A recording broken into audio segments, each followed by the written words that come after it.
Ladies and gentlemen, sports fans alike, welcome to another edition of Bill Swerski Sports Talk Chicago, one of the couple, two, three best podcasts around. So sit back, grab yourself a cold one and a Polish sausage, park your keister in the French room, and listen to Bill Swerski Sports Talk Chicago. In Chicago, you know that all sports rock. The Bears, Hawks, Bulls, Cubs and Sox. Pick your favorite, you can choose, as long as the Packers lose. For everything you need to know, it's Bill Swerski Sports Talk Chicago.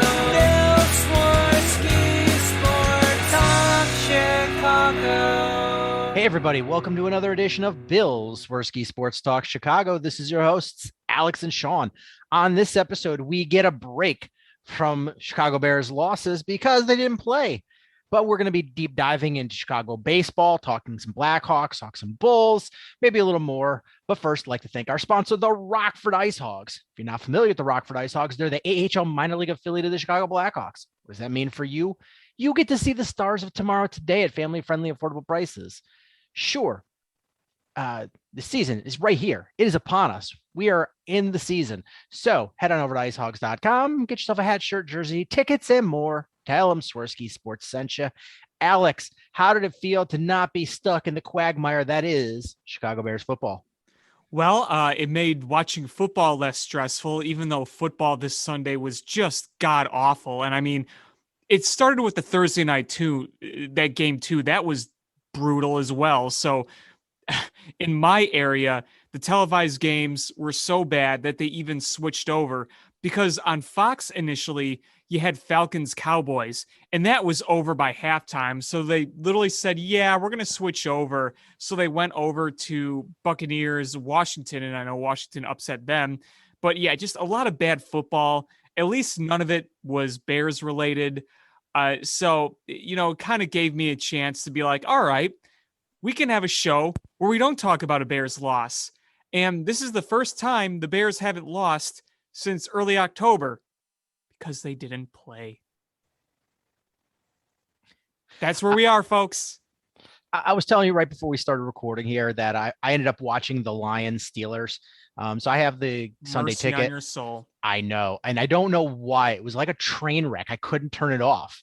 It's like Chief Wiggum. Hey, a horrible plane crash. Hey, everybody, come here. Get a load of this flaming wreckage. Come on, don't be shy. Come on, don't be shy. Gather around. It was literally the worst NFL game that I've ever seen in my 44 years of life. And how many Hands down. NFL games have you watched in that time? I have watched a lot. And I am a Chicago Bears fan. And I've seen some bad football. This was the worst game I've ever seen. And Twitter was here for it. Somebody tweeted, Dan Campbell, I would sell my soul for our losing streak to end. Malevolent demon in charge of making life miserable for Detroit Lions fans.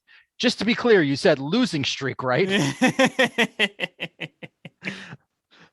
The NFL on CBS's official Twitter account tweeted, the Lions improve to 0-8-1. Oh, no. Oh. Well, my buddy, shout out to Brad. He just texted me a few minutes before we started recording. He was saying, hey, the chance to go 0-16-1 is better than going 0-17, right? Oh my God. What are we going to do when the Bears lose to them on Thanksgiving? Honestly, I don't know if that's possible. Like, I watched this game and there were points during the season. I watched a lot of the early games of the Lions and like, all right, they play hard. They're just clear. It's the talent's not there. Mm-hmm. But this game was so bad. Jared Goff has played for 3 NFL head coaches. He has never, ever, ever won a game in the NFL except under Sean McVay. Yep. Yeah. Hey, he's got a tie under his belt. That's true. And DetroitSportsNation.com agreed with me that this is the worst game ever played. Well, I mean, it sure seemed that way. And keep in mind, Ben Roethlisberger was not playing in that game. That's correct. Oh, boy. Oh, by the way, if you want to bench Jared Goff, you're going to go back to David Blau if you're the Lions. The Lions weren't able to produce even 20 yards of offense in the fourth quarter. Eesh. They had a chance to win the game in overtime, but the 48-yard field goal attempt by Ryan Santoso didn't even reach the uprights. Yikes. Oh my goodness.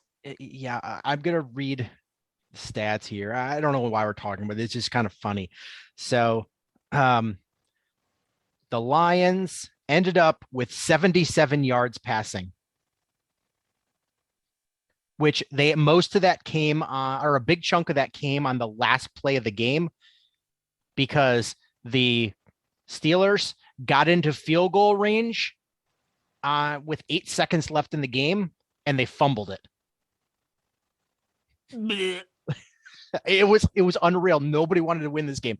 They got 8 seconds left. They could have lined it up with it was like a 45-yard field goal or something like that, and 48 yards. And that's insanely makeable. And they didn't even get a chance to kick it, because when the guy caught the ball trying to go out of bounds, he fumbled it, and the Lions got it. And then with 8 seconds left, they totally ruined the stats, because it was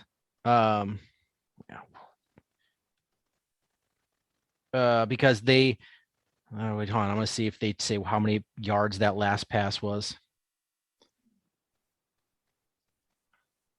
They don't say, but it was like a 20-some yard pass, so they ended up with 77 yards passing. Yikes. Yeah. Yikes. I mean, the Lions just have to keep Jared Goff in there. There's nowhere to go this season. You got to keep him in there, right? You're not ever thinking about benching him for Blau, are you? I mean, Jared Goff looks like dog turd tacos, but the thing is the Lions willingly went into this transaction knowing that Jared Goff is terrible. Now, just think of how good of a head coach Sean McVay is, that he made Jared Goff look all right. I know. And, honestly, going into this season, I didn't expect Jared Goff to light the world on fire, but man, I thought he was going to be better than this. I didn't think he was going to be this bad.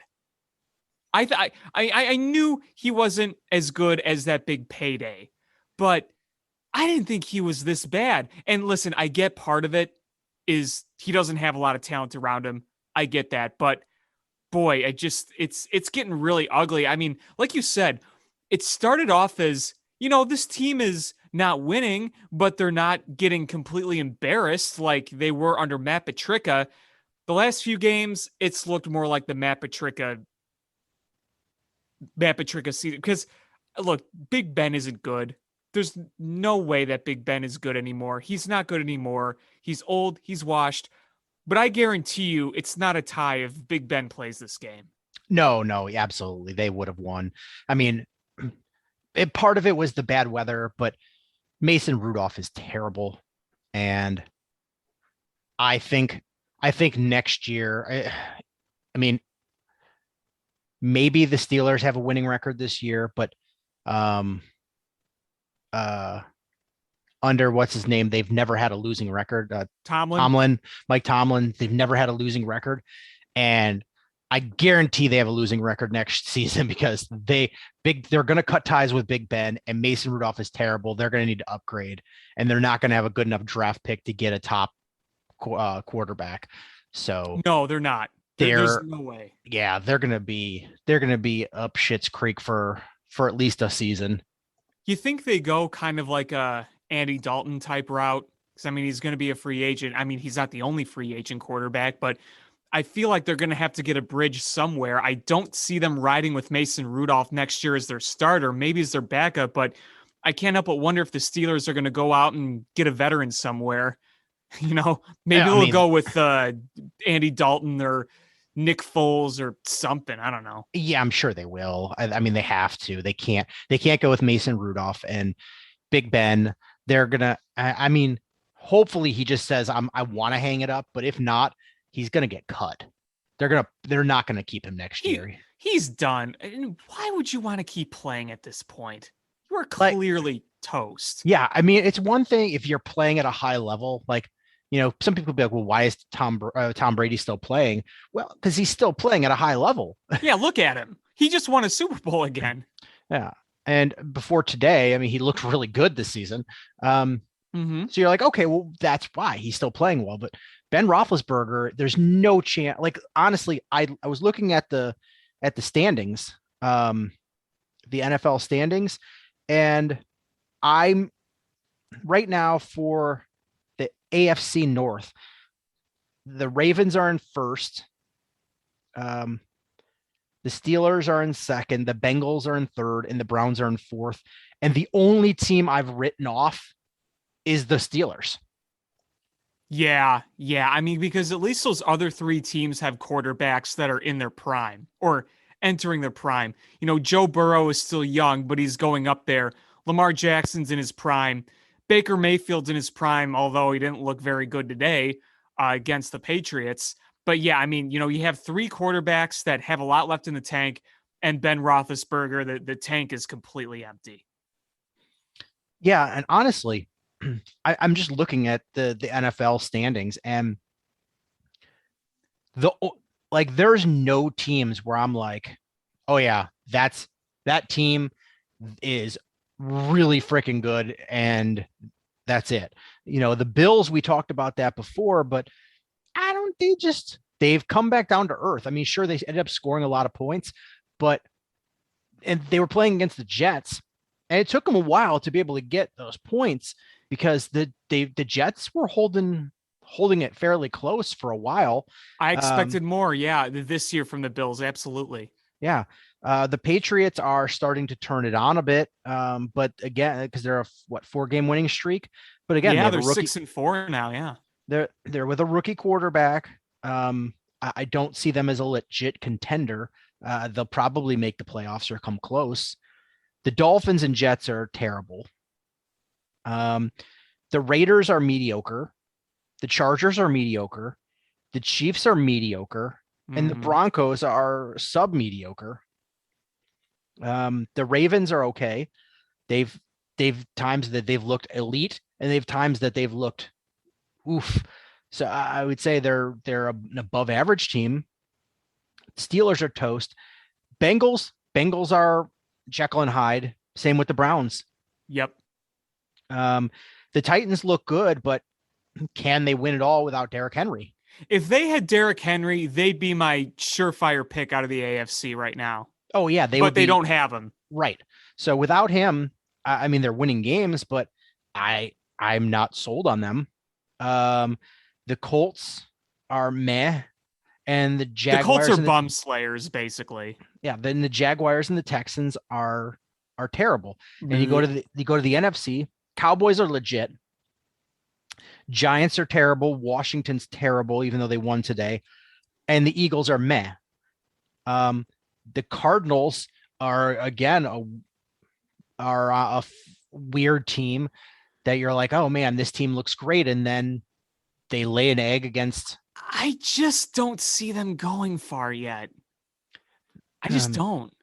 The Rams are good, but again, they sometimes just lay an egg.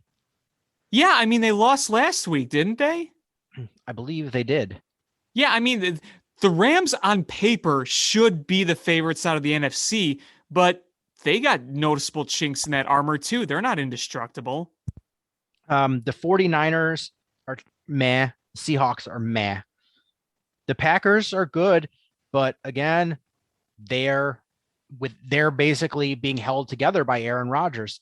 When Aaron Rodgers man, that defense looks pretty good. That defense is good, but if Aaron Rodgers gets hurt or gets COVID again, he's not vaccinated. So if the playoffs come around, he has that longer protocol, and he is, if he misses a game, they're not winning the playoffs without him. Period. Yeah, Joe Rogan's secret serum is not going to make it any faster. No. Oh my God. I saw somebody on Twitter call Aaron Rodgers throw Rogan, and I died a little bit. I was laughing so hard. The Vikings are meh. The Bears are sub meh. The Lions are awful. The Buccaneers are good, but they are clearly beatable. Lost 2 in a row. The Saints are a weird team that they could on any given day beat anybody, but then they're also 5-4. Yeah. So the Panthers looked really good today with Cam Newton. Yeah. How about that? So I'm secretly eyeing them to see if that's a fluke or not. But what if they were really a good team and Sam Darnold was holding them back? You know, I like Sam Darnold, but I just don't think he's it on the field. And the Falcons are doo-doo sandwich. So, I mean, honestly, it is wide open right now. We're halfway through, more than halfway through the season. And we don't have any clear-cut favorites. Yeah. I think right now my prediction would be if he doesn't get sick again, I think the Packers win it. I also think the Cowboys have a legit chance. And how cool would it be to see Cowboys Packers, Mike McCarthy against his old team? That would be an interesting matchup. I also feel like because this is so wide open, we have a chance to kind of see maybe like a 2011 Giants type team come from somewhere where they didn't necessarily have a great regular season, but they got into the playoffs and then they just kind of turned it on. That, if I have to put my money on it, I'm going to say Carolina. I could see it. And they got a good running back, a decent line, and now they've got a quarterback that seems to be healthy and playing well. I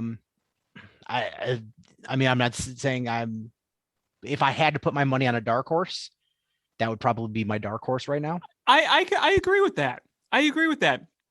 I would say if they had a better defense, I actually would say the Falcons could be a dark horse, but they showed today that their defense could just get picked apart because I don't have the stats in front of me, but I feel like Matt Ryan, for his age, has actually played pretty well.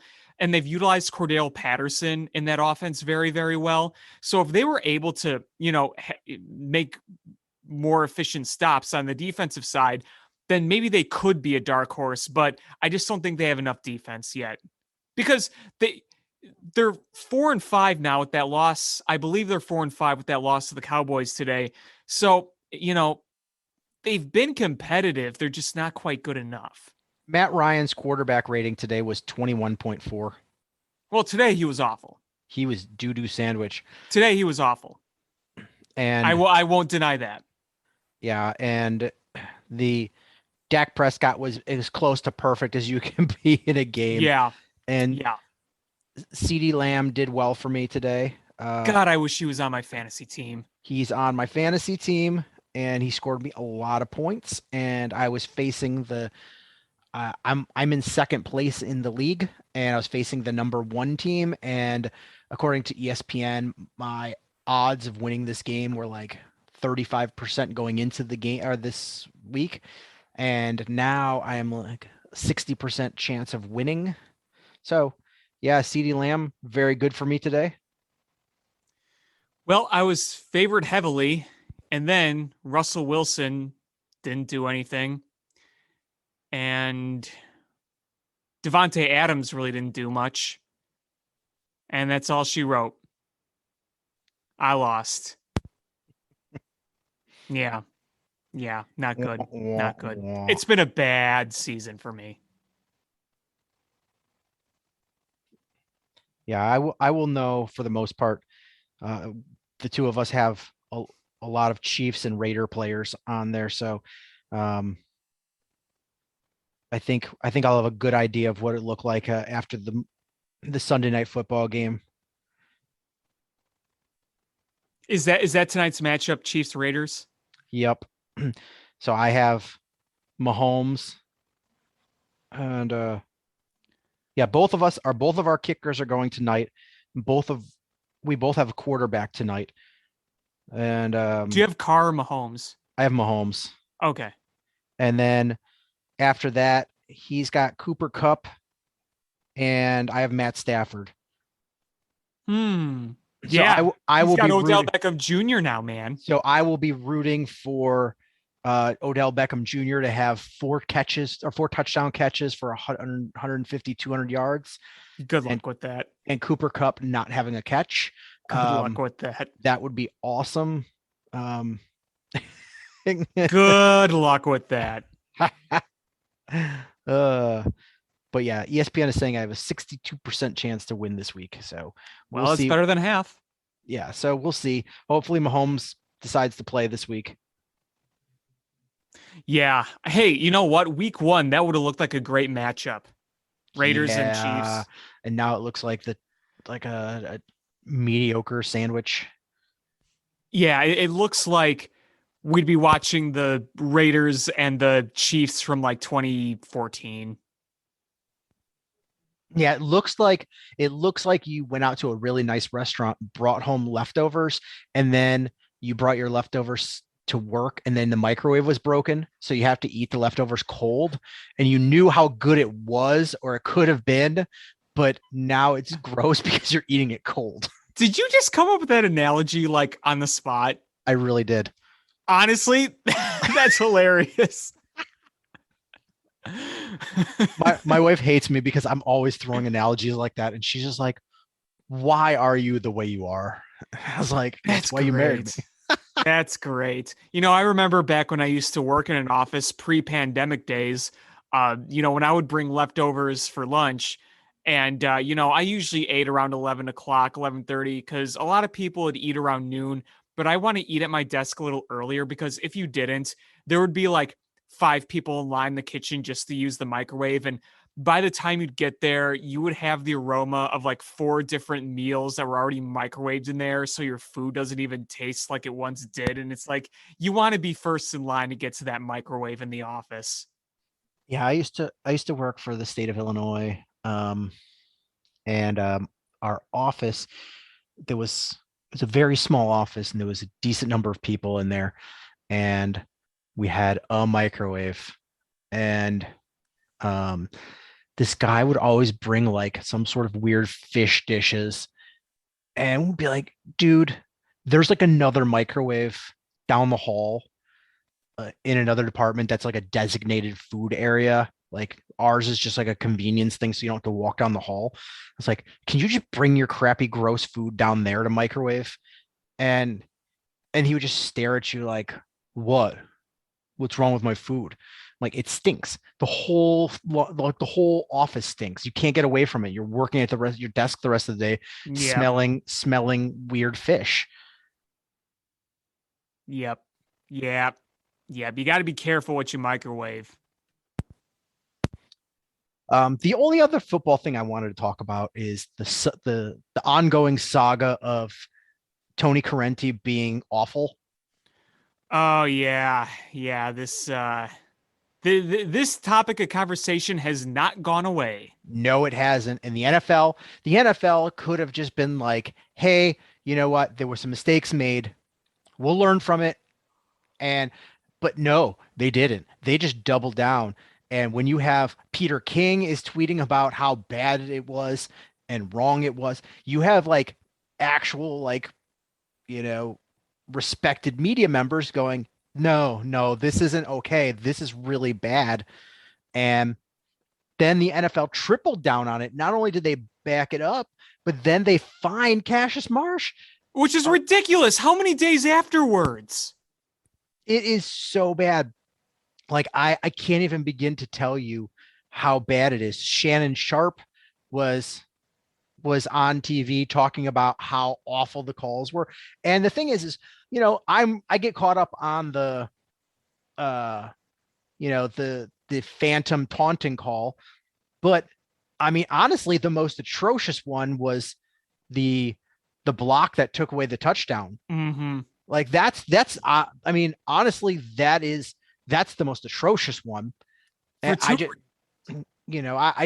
it is so bad. And according to, I forgot who it wasn't Adam Schefter, but, one of those insider guys said that anonymous NFL refs are admitting that those were bad calls. Yeah. Mm-hmm.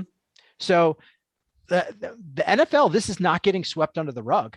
And, the fact that they doubled and tripled down on it is just mind numbing. Like the NFL can't get out of its own way right now. No, I mean, and the thing is like these calls are not really even being debated by anybody. Everyone agrees they're bad. There's no dispute over it. I've seen a handful of like Steeler homers that are like, those bad calls on both sides. I was like, no, really. Like, but most Steeler fans even are like, oh yeah, this was bad. This was really bad. Right. But if you, except for the extreme meatball homers, like everybody else is like, oh yeah, this is bad. I mean, some people are just saying bad. Some people are saying point shaving. Like it's hard to believe that the NFL opens themselves up to such interpretation of taunting. Like that is just absolute wide open.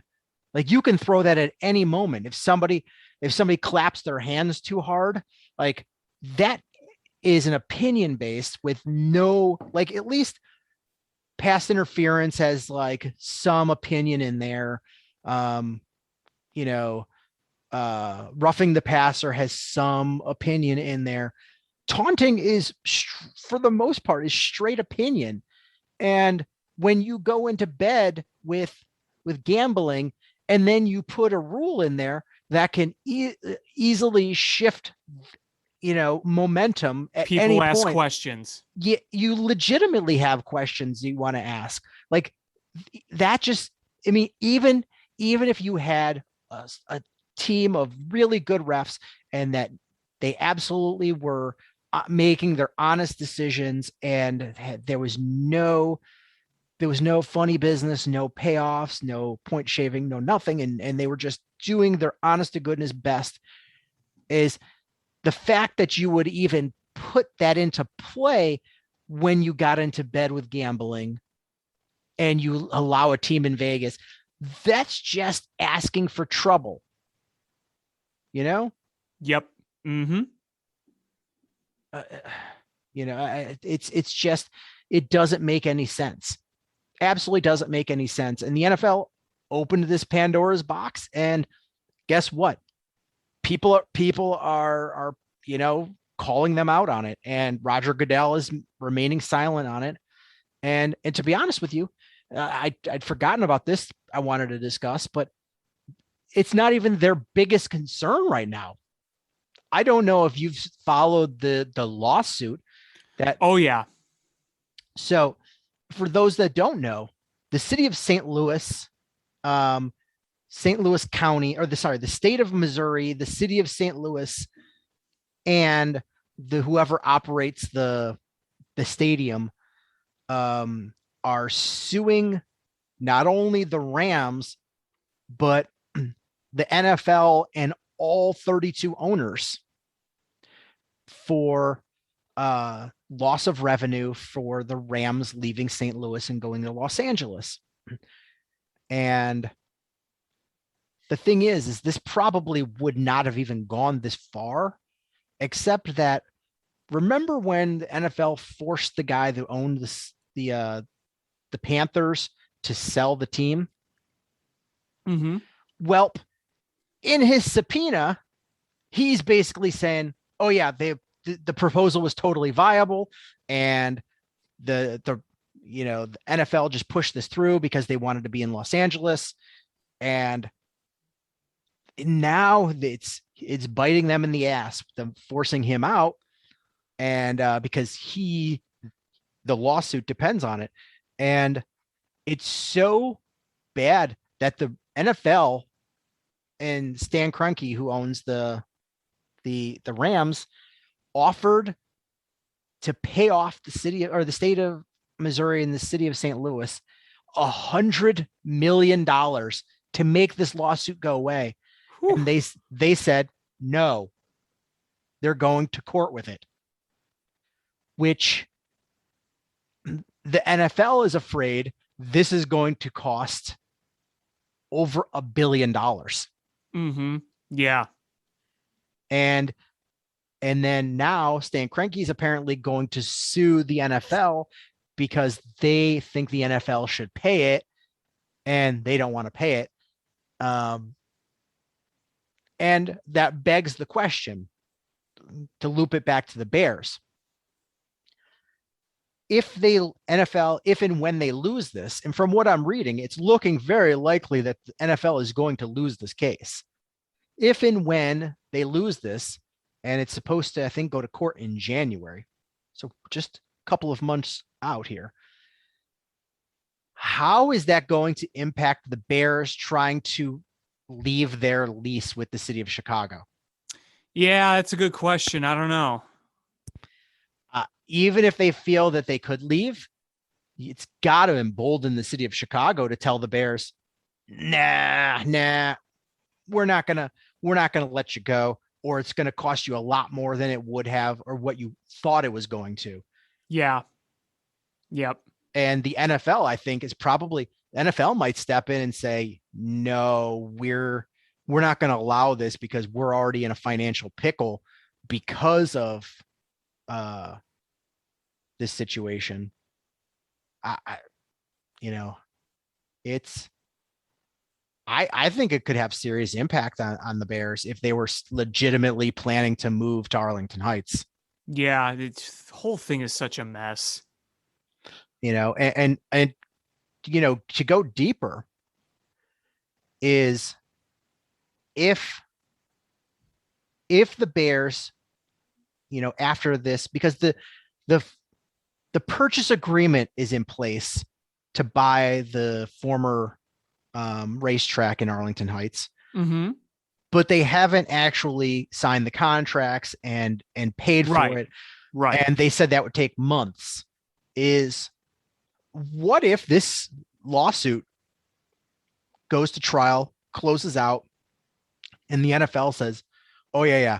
After this, no, we're going to make sure that everything is on the up and up and we're not breaking any contracts. Do the Bears renege on that contract, or do they buy that property and just sit on it for years? That could be too. I mean,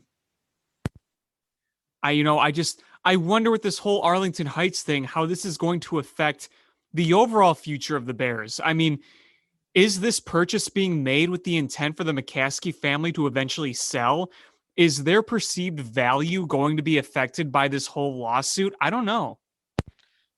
I don't know if the perceived value will change because of it, because it's a marquee franchise in a marquee city that has had two owners in the history, and they're one family has owned it from the what jump. I mean about this is, what if they have this land and then with these new issues that it's just going to be sat on, like there's no real formal plan to build a stadium? I mean, whoever purchases the Bears, if they're sold, will probably be so wealthy that they could sit on it. It's a different situation for the Bears because while they are rich to, comparatively to most people, as far as NFL owners go, they're poor. And, to be able to, how much was that purchase price? Oh, I don't even remember. I mean, it was a good chunk of change. And then to buy that and then have to sit on it until 2033. Mm-hmm. So to sit on it for 12 years, it's a long time to sit on the property. If a big conglomerate or like a big buyer group or a Jeff Bezos buy this, who cares? If Jeff Bezos buys it, there's gonna be no problems. Yeah, but if some filthy rich people or a filthy rich group go and buys the team, it's like, sure, it's gonna suck for them to sit on, but it's gonna take them 4 years to build the stadium anyway. So, it gives them a lot of lead time to process this and make sure everything's in agreement and have a transition plan and whatnot. Yeah, this will be interesting. We'll see how this plays out. So I don't see it impacting the value of the team, but I think for the McCaskey family, I think that puts a financial crook into things. And honestly, I wonder if a big part of me wonders if they just bought that plot of land to increase the value of the team, because a lot of times when you sell a team, you're also selling the stadium that has a lot of value in it. And that was my initial thought too. Yeah. The Bears don't have a stadium that they own. They lease a stadium, and it's the smallest stadium in the NFL.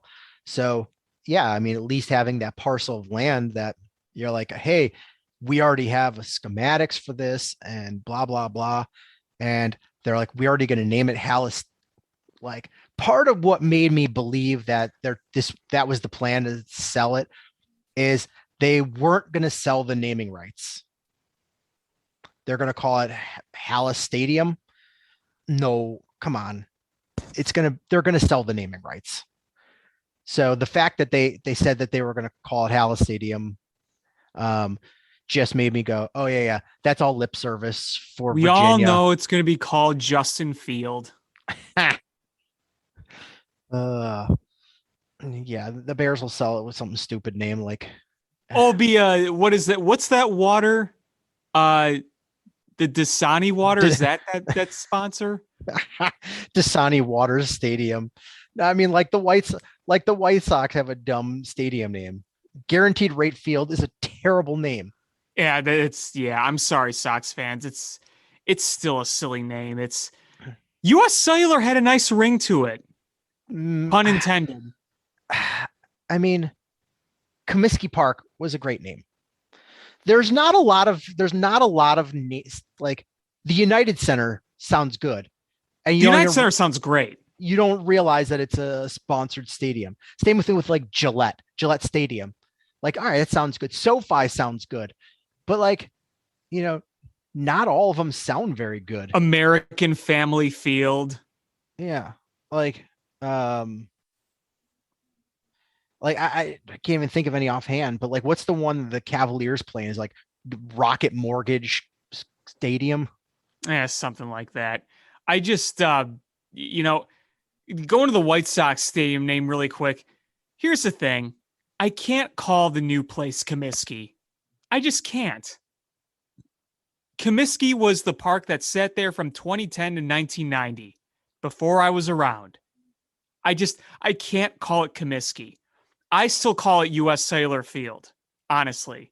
And they haven't been called US Cellular Field since 2016? It's been a minute. Because at least you can shorten it to The Cell. The Cell is fine. The funny thing is, I'll never forget when they announced Guaranteed Rate Field. And I'm like, what the hell is Guaranteed Rate? And yet ever since that announcement, I see Guaranteed Rate everywhere in the Chicagoland area. Whether it's offices or billboards or commercials, I see Guaranteed Rate everywhere. But before they named the White Sox Stadium Guaranteed Rate Field, I had no idea what Guaranteed Rate even was. Yeah, here's some terrible ones. Bank of America Stadium for the Panthers. Terrible. Compact Center. Terrible. Compact? Compact with a Q. Like the computer? Yes, that's where the Rockets play. Wait, the Compact is still a thing? No, it was from 2003. That's what it was. These are ones that have. Oh, okay. Yeah. That was a terrible one. Coors Field is all right. It just sounds fine. Like, yeah, that's fine. You don't. Coors Light, you think of the Rocky Mountains. Yeah, the Rams used to play in the Edward Jones Dome. Terrible name. FedEx Field. Terrible. Both the name and the stadium. The Wachovia Center for Wachovia Bank. Terrible. Oh, that was the old Flyers Stadium. Yes. I actually liked the Wachovia Center, but anyway, keep going. Gillette sounds okay. Gillette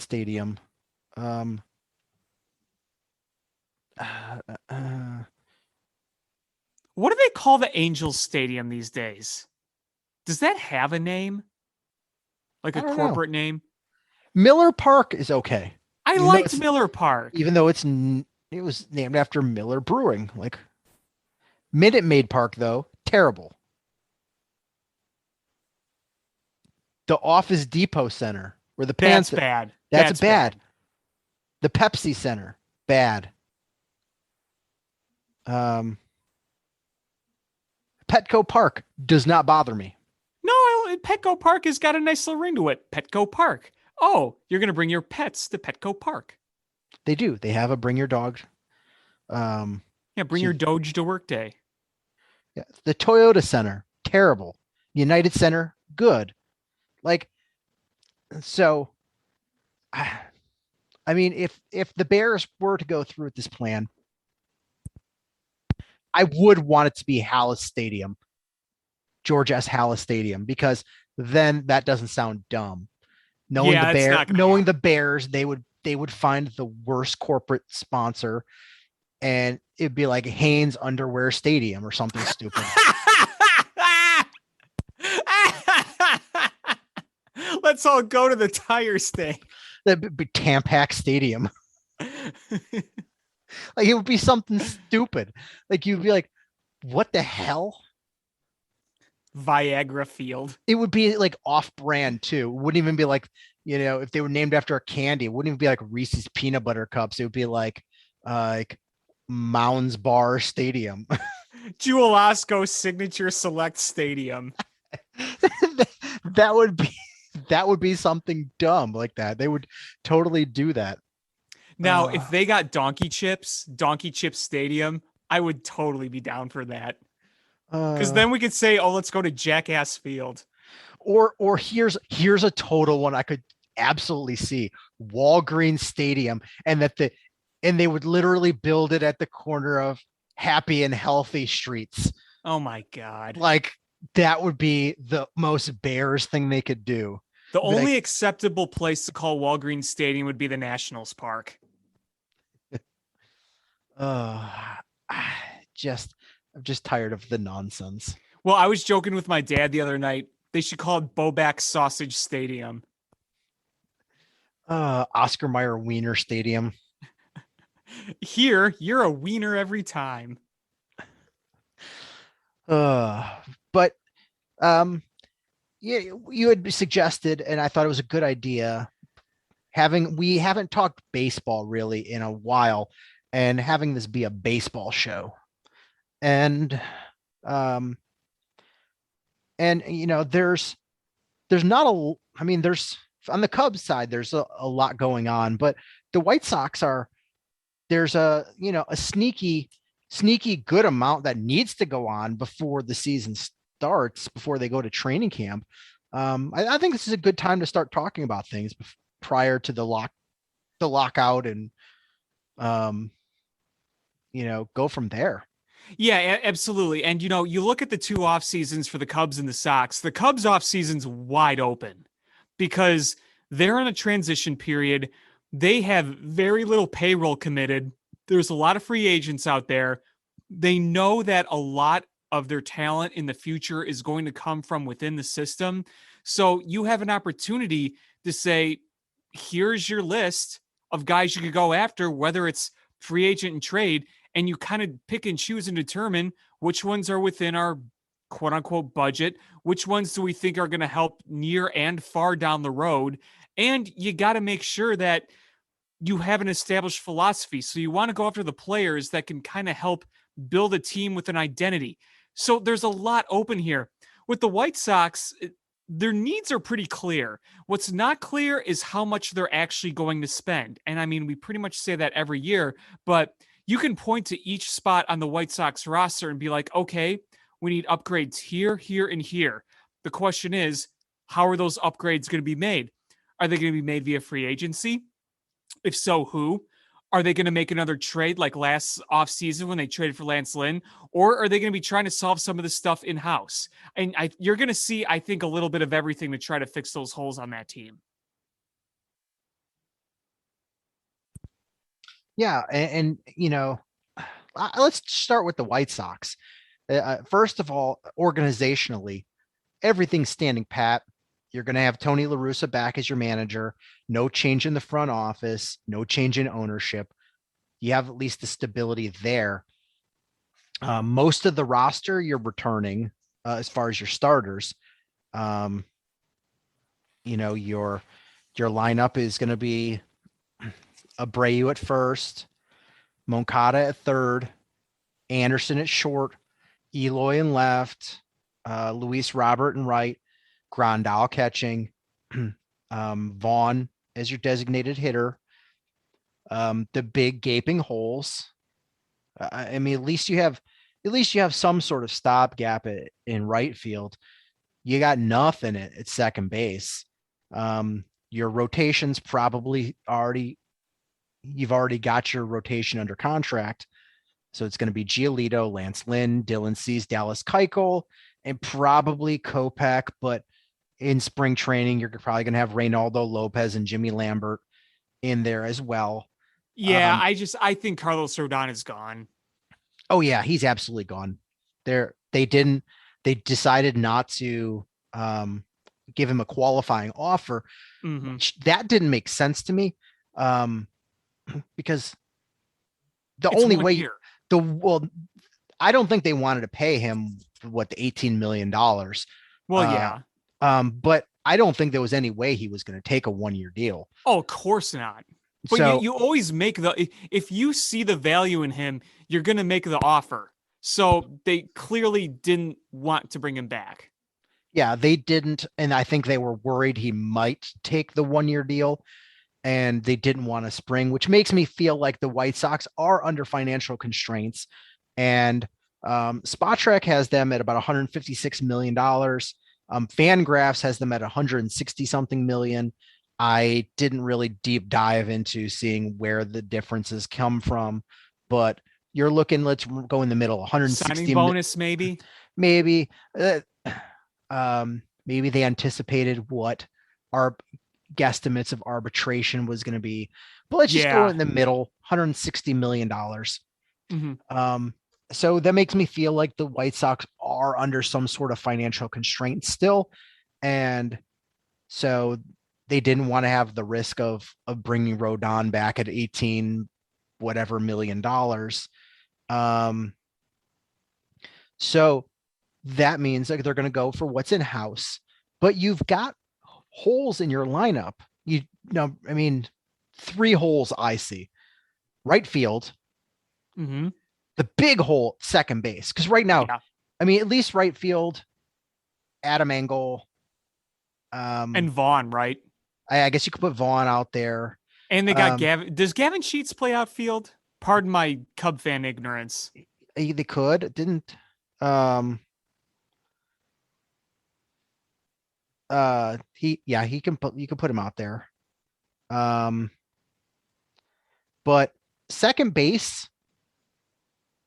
Right now, you're not going to have Danny Mendick out there every day. Yeah, right now, Danny Mendick is your option because Lurie Garcia is a free agent and Cesar Hernandez, you didn't pick up the option. So you're left with Danny Mendick right now. So you need to go after a second baseman. So you got to spend something. And you probably want to upgrade in right field. But White Sox fans are clamoring for Nick Castellanos, which I think would be an amazing signing. Can you imagine putting Nick Castellanos on that team? That's the best lineup in baseball right there. Yeah. So, no question. For money, you could make this a stupid good lineup. They're not going to, though. So, your second base options, and I'm going to throw a name out there, and nobody's going to want to hear this. Nobody. But I feel that Tony La Russa will somehow lobby for this. Matt Carpenter. Oh, God. White Sox fans right now are just shutting us off. Like, I don't want to hear it. They're going to arrive at your house, knock on your door, and then they're going to leave just all sorts of crap all over your lawn. Probably. I think it's a terrible idea, but Tony La Russa might see the value of a veteran and that he knows that can do the Tony La Russa way. Just wait till they actually do it, and people are going to be so mad at you. They're going to go to Peace Pizza, spit all over it, and say, "Here, Sean, have a pizza from me." But your other options are Marcus Semien, which I think is going to be out of their price range. It's Marcus Semien he would be the ideal guy for that lineup, but Marcus Semien is going to get a big payday. There's Eduardo Escobar, who we thought was going to go to them last year. You remember the rumors were that Eduardo Escobar was going to be going to the White Sox, but it never happened. Right. So that's a possibility. And that might be their best option for the cost. If you look at the list of second basemen, it's either garbage. It's either like utility man garbage guys that you're not going to have start, or it's guys that are going to be really expensive. And I think the two middle names in there would be Eduardo Escobar and Chris Taylor. I was just going to mention Chris Taylor. I mean, that guy slugs very well in the postseason and has had some pretty good regular seasons too. His perceived market value is about $11 million. He made 7.8 last year. I feel like Chris Taylor is within the realm of possibility for the White Sox. And I don't think Chris Taylor would be a bad move per se. I'd rather see them go after a guy like him than, Joe Panic or what's left of Asdrubal Cabrera or Jed Lowry at this point. Well, the thing is all those guys are not actual starting caliber guys anymore. I mean, honestly, I imagine they're probably going to bring Larry Garcia back. Yeah. I mean, is it possible that he ends up being the full-time second baseman or at least one of the regulars? But at least Chris Taylor you could play him in right field and second base. Yeah. And that way if you don't get anybody else, you could platoon him with Adam Engel and, so you're alternating Adam Engel starting some days with Chris Taylor at second, Chris Taylor in right, and Larry Garcia at second. It gives you a little bit of flexibility there. And he's not going to break the bank. And, I don't think the White Sox are looking to bring in anybody for a long-term contract or for big money.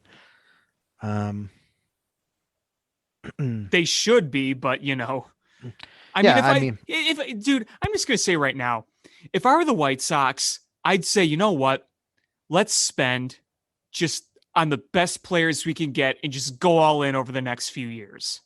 That's what I would do. But if your money is no object, then you go out and you sign Max Scherzer for a big money, short-term deal, 3-year, $100 million or something ridiculous. You either sign Marcus Semien to play second or you move Yohan Moncada over to second and sign Chris Bryant to play third, and you sign Nick Castellanos to play right. Yeah. If you do those signings, you are a ridiculous team. Yeah. You're winning 100+ games on that lineup alone. If they're all healthy, that is. But honestly, I'm picturing they'll probably I'm going to say either Eduardo Escobar or Chris Taylor they're going to sign. Yeah, I think that's realistic. They'll probably bring back Larry Garcia. Mm-hmm. And they'll probably pick up another outfielder. I mean, Jorge Soler seems like a White Sox kind of guy. There's a lot of talk about Kyle Schwarber. That's a possibility too.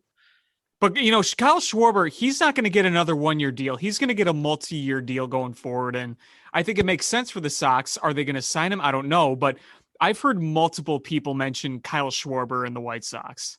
Not as like solidified rumors or there's talks, but just as an idea.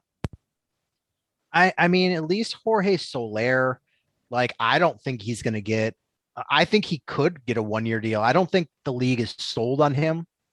No, I mean, here's the thing. He had 27 home runs this year in the regular season, and he went off in the postseason. But, I think overall he was still like a near zero WAR player and, still strikes out a lot. So, yeah, he's a nice power bat. So there is a plus to him, but he's a very one-dimensional player. I don't see him getting more than like a 2-year deal. I could see him going on another 1-year deal, like you said.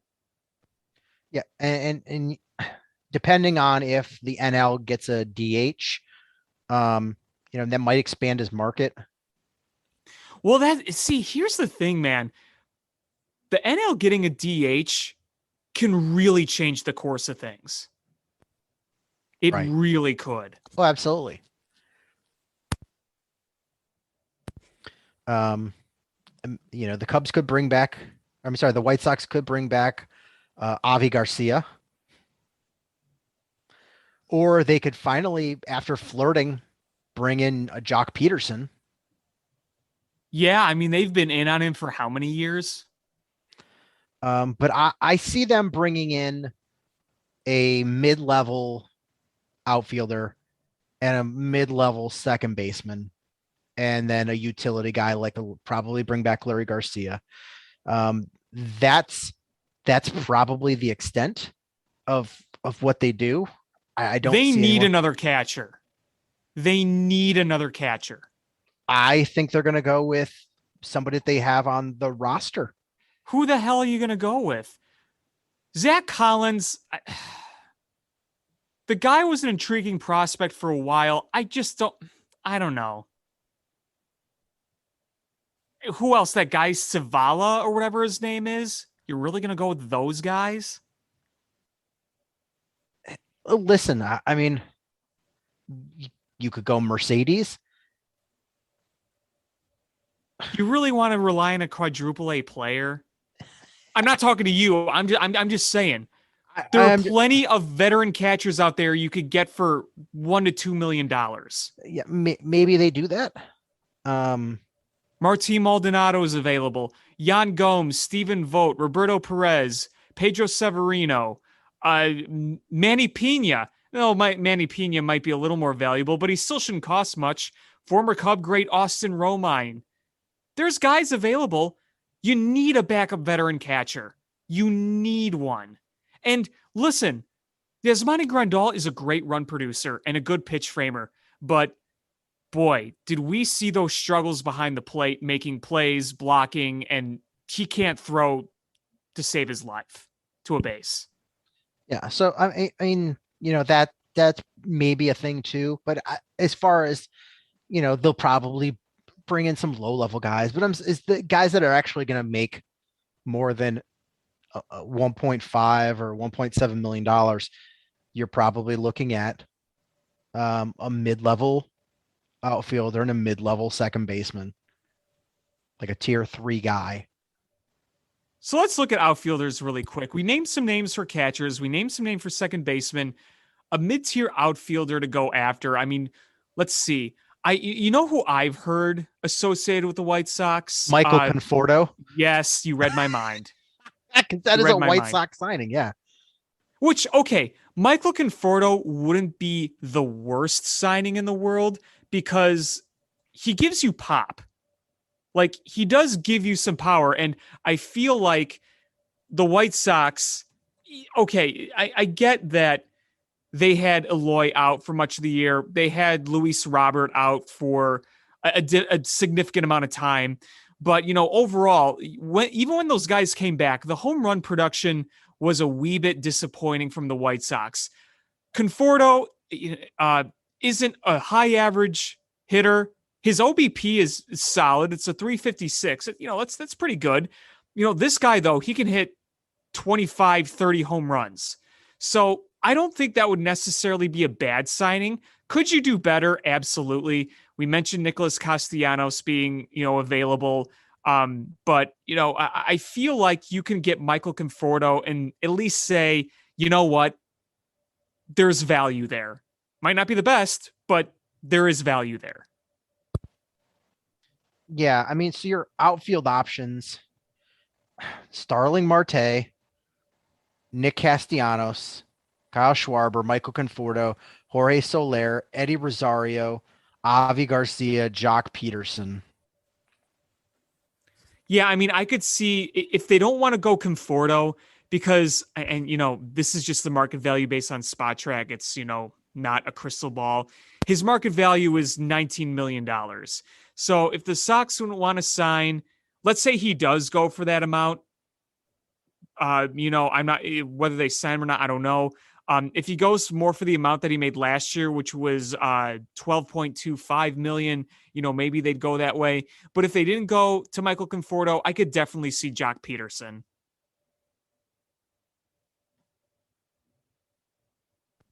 And another interesting thing is the White Sox picked up the option on Craig Kimbrell. Mm-hmm. I didn't expect them to, because it's $16 million. I think they're trying to trade him. I think so. I was about to say, I think they're going to try to trade him and maybe to try to fill one of those gaps. Yeah. I'm curious to see what GMs would be willing to give for Kimbrell because a majority of the numbers are with the Cubs. So despite the massive struggles with the White Sox, the final numbers on his season still look pretty dang good, like a 2.26 ERA, and the strikeouts are way, way up there. And teams could look at it and say, you know what? They didn't use him where they wanted to use him. We want to trade for a closer, and we're going to use him as a closer where he excelled with the Cubs. Or they might be a little weary too. What his value is really hard for me to determine right now. Right. I agree with you. I don't think the White Sox used him well. So I think other teams might see that as that they can reclaim him. But what are they willing to give up versus what do the White Sox have to eat on that contract? And I would imagine that they would probably have to eat a bunch of that money if they were to trade him. Even if you think he's got value in the future, paying $16 million for a reliever, that's a lot of money. Yeah, I'm imagining the White Sox are going to have to at least pick up half of that. At least. Yeah. And I mean, my opinion on the whole picking up the option thing from the White Sox is I feel like it makes sense to pick up that option, even if it is expensive, because you don't necessarily want to just lose him for nothing, considering what you gave up to get him. You could look at it and say, you know what? We're going to do our darndest to try to trade this guy. If not, we're just going to try to get something out of him because the stuff is still really good. And, maybe next year we can use him properly. And maybe Liam Hendricks does go back to the eighth inning, even though I think he's proven he's an elite closer. So you want to keep him there, but you either try to get something out of him or you try to get something for him. Letting him walk, I think would have been a really tough decision, especially since you traded away your future second baseman. Right. So the White Sox have some very difficult constraints on their hands as far as financial things go. And they do have they do have things that they have to do. And it's going to be interesting to see where they go. I think they are going to have to rely on some trades to kind of make things work. But Rick Hahn is a good GM. It's going to be interesting to see how they make this play out. Yeah, it is. And I feel like there's going to be a trade somewhere in there like they did with Lance Lynn last year. I'm not saying they're going to trade for another starter, but I'm just saying they might make a trade somewhere in there. And, like you said, maybe Kimbrell is involved in getting that missing piece or whatever, or one of the missing pieces. That'll be interesting to see, because you look at the situation and you say, well, the White Sox farm system at this point isn't very strong, but, you might be able to pull off a few things still, considering where the trade market might actually be this offseason, you still might be able to make some solid moves. So it'll be interesting. I mean, I think it's clear that they realize that there are holes, and I think they understand that those holes are the same ones that we see. They obviously know they need a second baseman. They'd love to stabilize right field. I think they absolutely need a catcher, and you're going to need another starter, and that I think is probably going to come in the form of Kopech.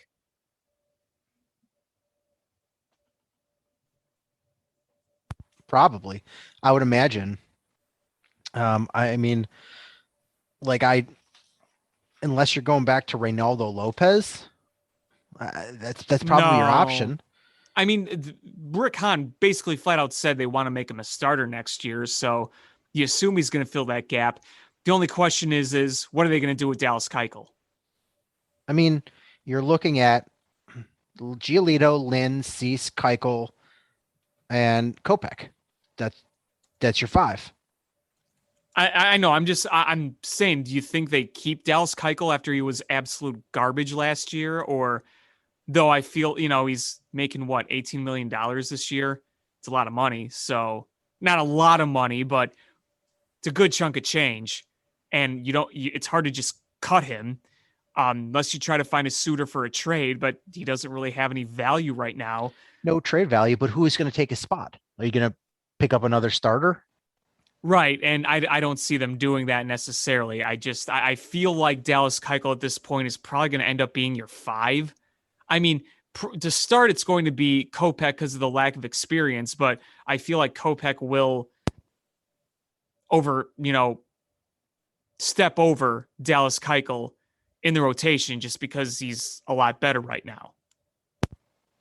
I'm going to throw this out there too. What if they bring up Yoelqui Cespedes as try to fill that outfield gap?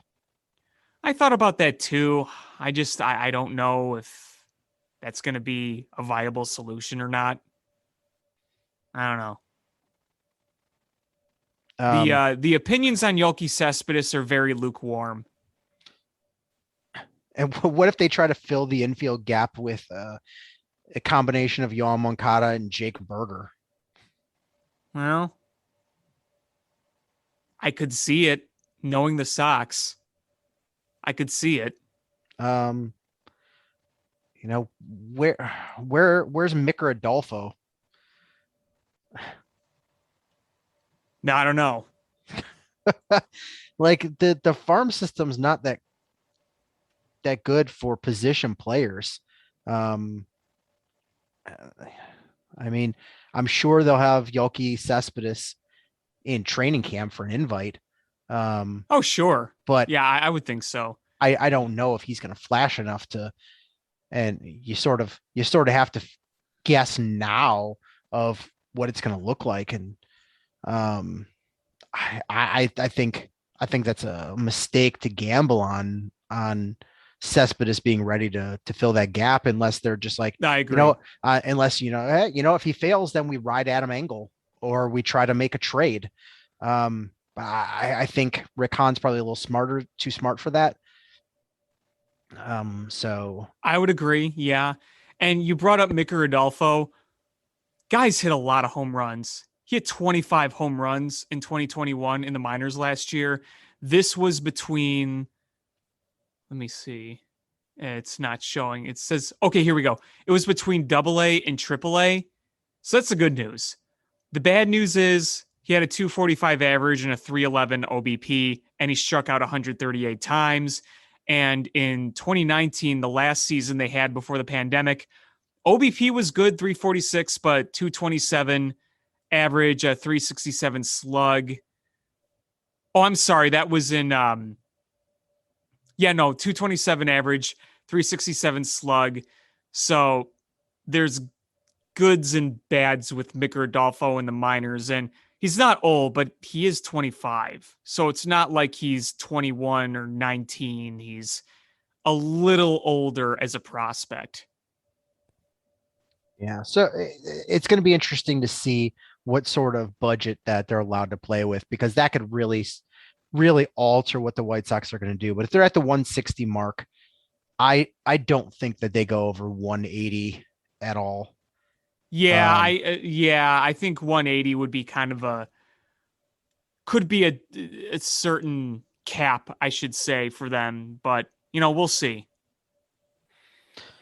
Going over to the Cubs side of things, we know they're not going to be a good team, but there's a lot more discussion to be had because there's a lot more, wide openness to what they can and can't do. And the front office is anything but stable at this point because they've just had so much turnover. But we have a structure in place, finally.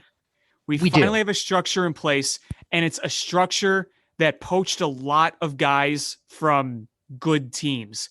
We got Carter Hawkins from the Indians, a team that knows how to develop pitching.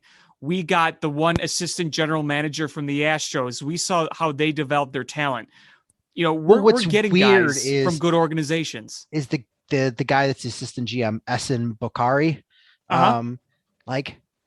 If you look at Carter Hawkins had a much more traditional, not old school traditional, but much more Jed Theo traditional sort of ascension, rising, and title. But Essen Bokari, he was basically in research and development. So one guy is player development, and the other guy is like a math nerd. And Peter Brand. So we're seeing how they're trying to the way, I could be wrong here, but I sort of see this how AK found a GM in Mark Eversley that had skill sets that he didn't have and complimented him on certain things. And I feel like that's how this is being set up here. Is they're like, hey, I recognize where we're not good and where we need to be better. Let's find folks that from organizations that do that and bring them aboard. And you have a much more robust system in place to help you get to where you need to be. Well, and this is what I like about this whole situation is that I think that Jed Hoyer clearly gets it. He gets that they need to adapt to what is working right now.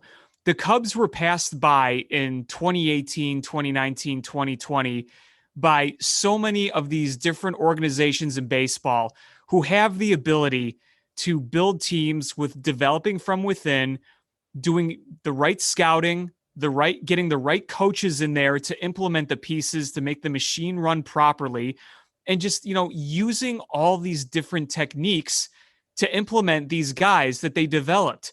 Developing in the Cubs system has really lacked ever since the core came up. The Cubs got ahead of the game in 12, 13, 14, 15, 16, and then they were passed by. This is just adapting to how baseball has adjusted. That's a good thing. Look at how the Rays are able to develop guys, and they got their new hitting coach from the Rays system. Look at the Indians and their ability to develop pitching. Cubs have not done a good job at all at developing starting pitching. I mentioned the Astros. They also got the son of Pete Vukovich Jr. as a member of the scouting department, I believe. He was a scout for the Milwaukee Brewers. Look how the Milwaukee Brewers have been able to scout talent so well over the past few years and not having to break the bank by developing their own talent and going out there and bringing in the right pieces of the puzzle to make it work. This is what this team needs to do. And this is what Jed Hoyer sees. And he's taken those steps to do it. And that's what I like. They have to execute, obviously, but I think Jed Hoyer legitimately gets what the Cubs have to do here in order to adopt. It's a big first step. And you're right about homegrown development is you have to do that. Is a lot of, the Astros have done it really well. The Indians have done it really well. The Rays have done it really well. And people will forget that because the Dodgers spend so much money, but the Dodgers have been very good at developing their own players. Then they also can pay them once it's time to pay them. and bring in free agents to supplement where, they have holes or where they could improve off of their homegrown players. But I mean, you look, Cody Bellinger, Walker Buehler, Kenley Jansen, Clayton Kershaw, Jock Peterson, Corey Seager, Max Muncy. Yeah, they've got a ton of guys that are homegrown, and that's been huge.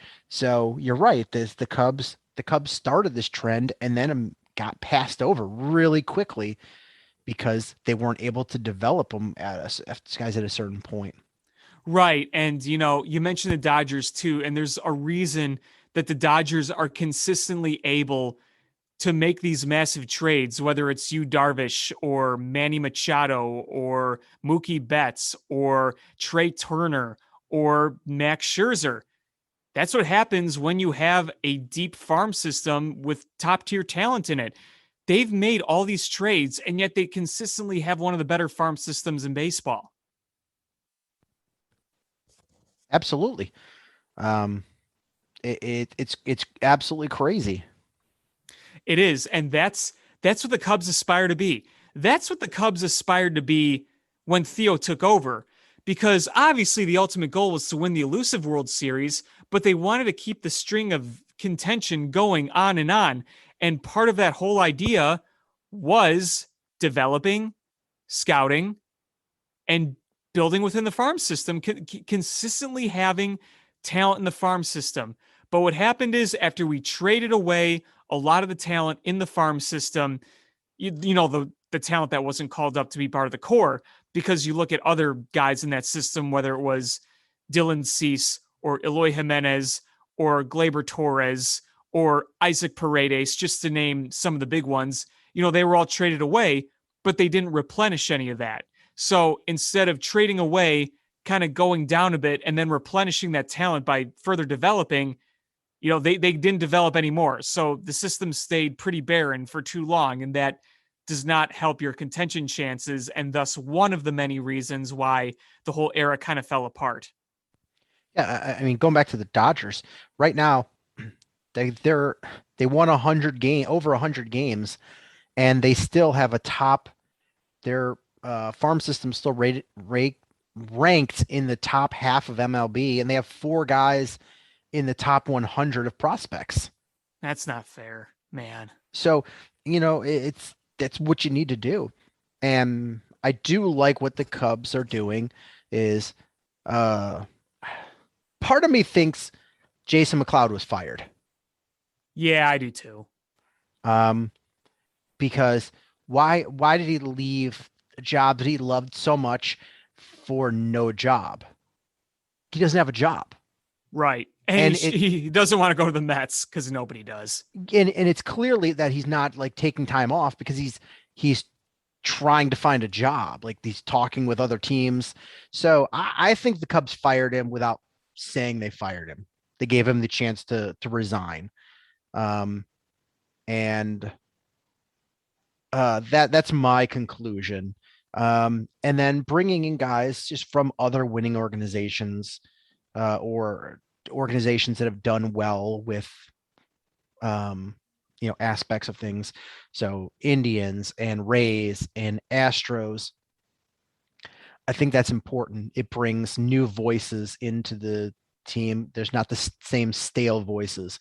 You come in with your own ideas and the, things you learned from working in the organization you were in. Well, in the Astros, this is how we would approach this problem.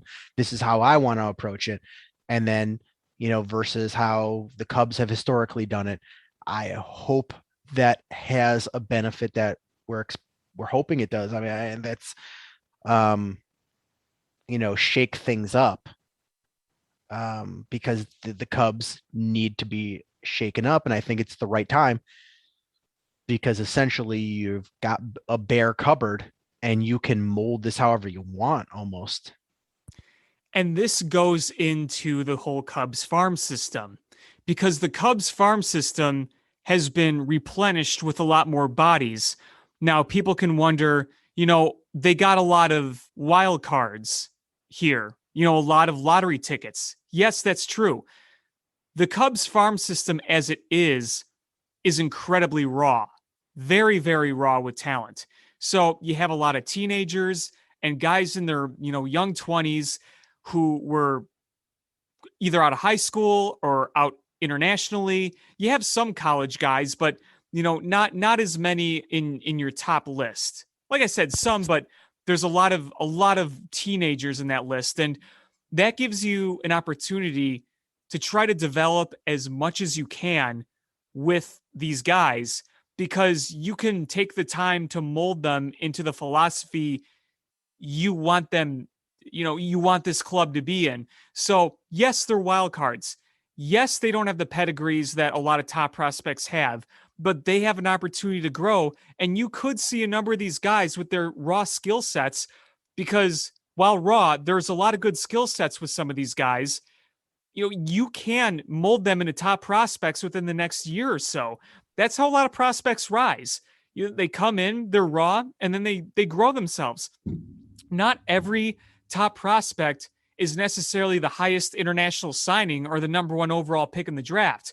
Sometimes they're molded into that. And I think the Cubs are going to be trying to do that, not only to build a future core, but to give you value to trade for guys. I mean, that's part of having a system, is having those resources available to trade guys, a la Dodgers. So it's never a bad thing to have a deep farm system. I can't tell you that this farm system is ready to bring up a bulk of these guys, but you have an opportunity to really mold these prospects into something very valuable if done correctly. Yeah, because the Cubs farm system is essentially Brennan Davis and then some sort of nebulous of raw talent. And, right. And other than Brennan Davis, it's all wishful thinking.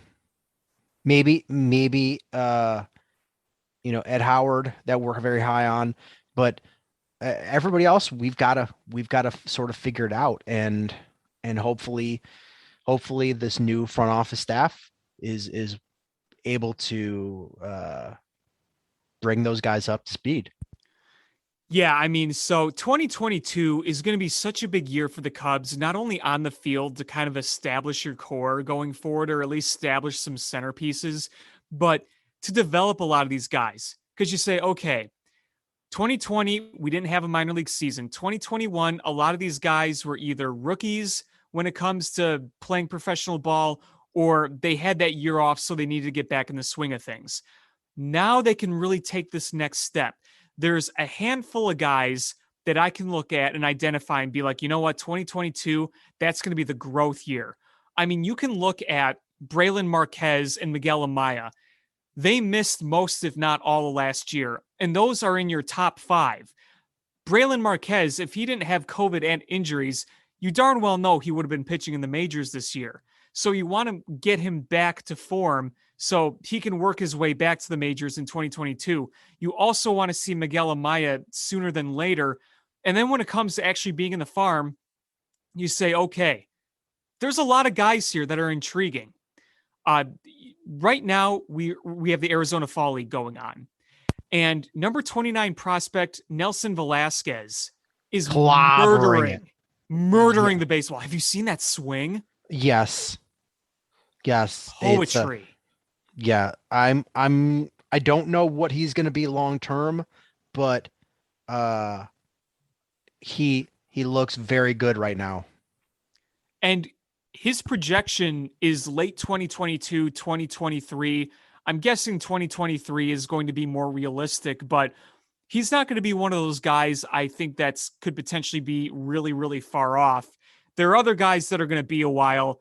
Two of the prospects I really like are the Yu Darvish prospects, Reginald Preciado and Owen Casey. Owen Casey was promoted to A-ball. Reginald Preciado spent 2021 in rookie ball. And I know rookie ball is rookie ball, but they both showed a lot of promise in there. It's going to be a big year for Jordan Wicks, the first round pick from the last draft. We might see him in 2023.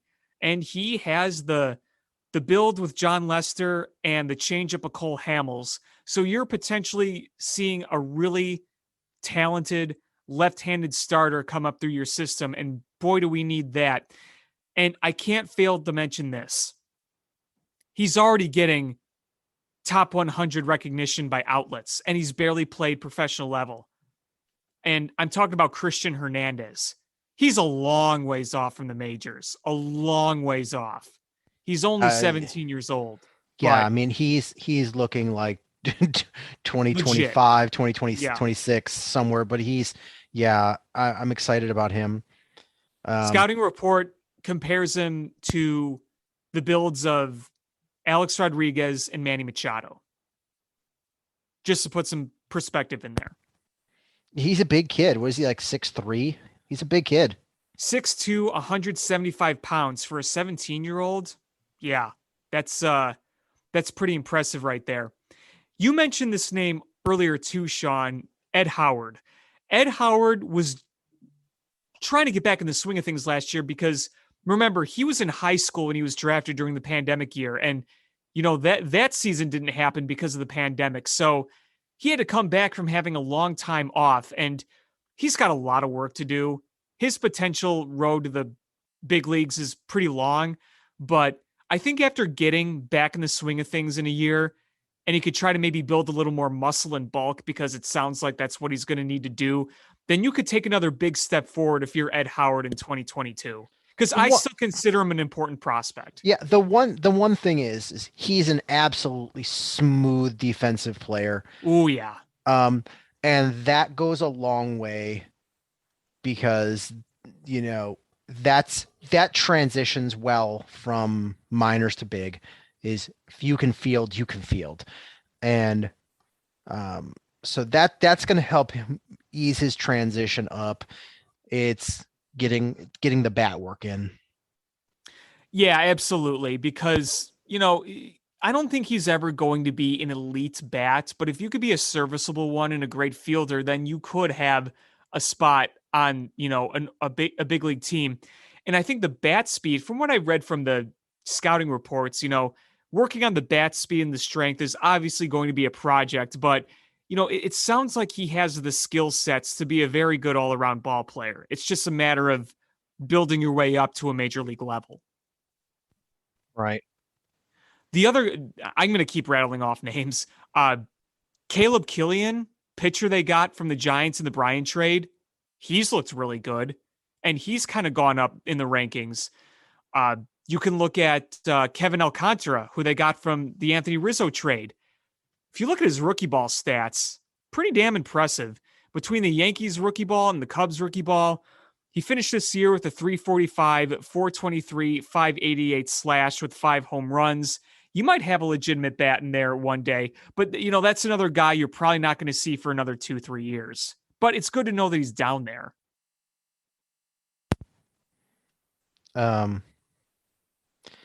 And small sample size here, but last year, the guy that you got for Javi Baez, Pete Crowe Armstrong. I was going to mention him too. He finished with a 563 on base percentage and a 417 average. I wanted to mention this guy because you look at the scouting report this guy has, and you look at some of the reports about the Mets. The Mets were pretty high on this kid. So it wasn't an easy guy to give up necessarily. And here's what I got from MLB.com. One of the best pure hitters in the 2020 high school class, Crowe Armstrong has a quick left-hand swing geared for hitting line drives to all fields. There's some question as to how much power he'll produce, but he could develop into a 15-homer threat as he adds more strength and turns on more pitches.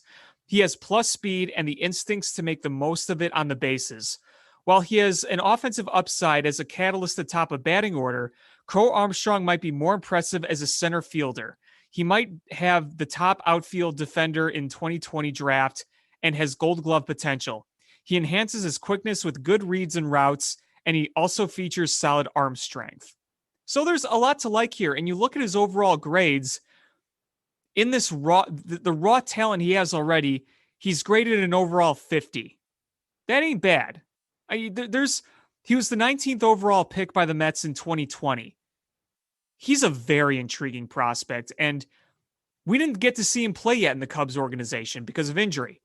So seeing him play in the Cubs organization this coming year, potentially, that's another big name to keep an eye on.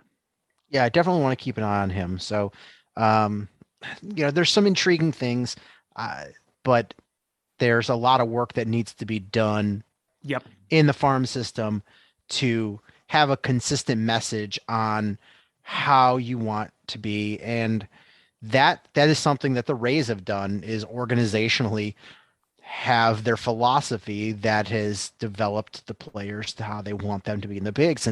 And the Cubs sort of need that to develop guys how they want to build in the pro roster. Yeah, for sure. I think too, what we have to keep in mind with the Cubs farm system is, as we go along, rankings for prospects always change. So there's room for guys that you didn't necessarily keep a close eye on to sneak in. It happens all the time. That's part of minor league baseball and development. Guys will develop better than other guys. And, the top prospects that you have in your system right now could look like a very different list come May of 2022. Things change, and that's going to be an intriguing watch to see which guys grow the fastest. Some could be your top prospects who you looked at closely. Some could surprise you. Some could kind of come out of nowhere and be like, oh, look at this kid. Look at that kid. It's going to be very different from the Epstein rebuild, because with the Epstein rebuild, your top prospects by the end of the rebuild, they had that pedigree set in stone. Baez had established himself as an elite talent in the minor leagues. Kyle Schwarber, Chris Bryant were drafted very high out of college, so they had their pedigrees built. Addison Russell, when you had traded for him, he had built a pedigree with the Oakland Athletics. Jorge Soler was signed back in, I think, 2012 by the Cubs, so he had been in the organization quite some time. So these guys had the chance to build pedigrees. Right now, you have a lot of raw talent, like we mentioned earlier, but you hope that 2022 can allow that to build those pedigrees.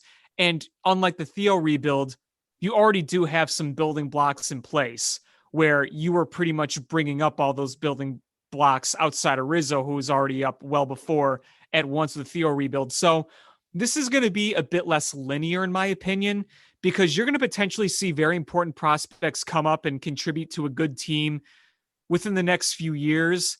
And then you're going to see guys like the Christian Hernandez and the Kevin Alcantara's be factors later down the road. It's not going to all happen at once, but that doesn't mean that it's going to take till Christian Hernandez coming up for the Cubs to be a legit contender. Absolutely. And proceeding with the Cubs for 2022 is, right now they have about a $66 million payroll, which is like $140 million less than what they usually spend. And most of it is Jason Hayward. Number one, do you think there's any way that they can trade a Jason Hayward contract? No. Even if they were to pick up like 3/4 of it?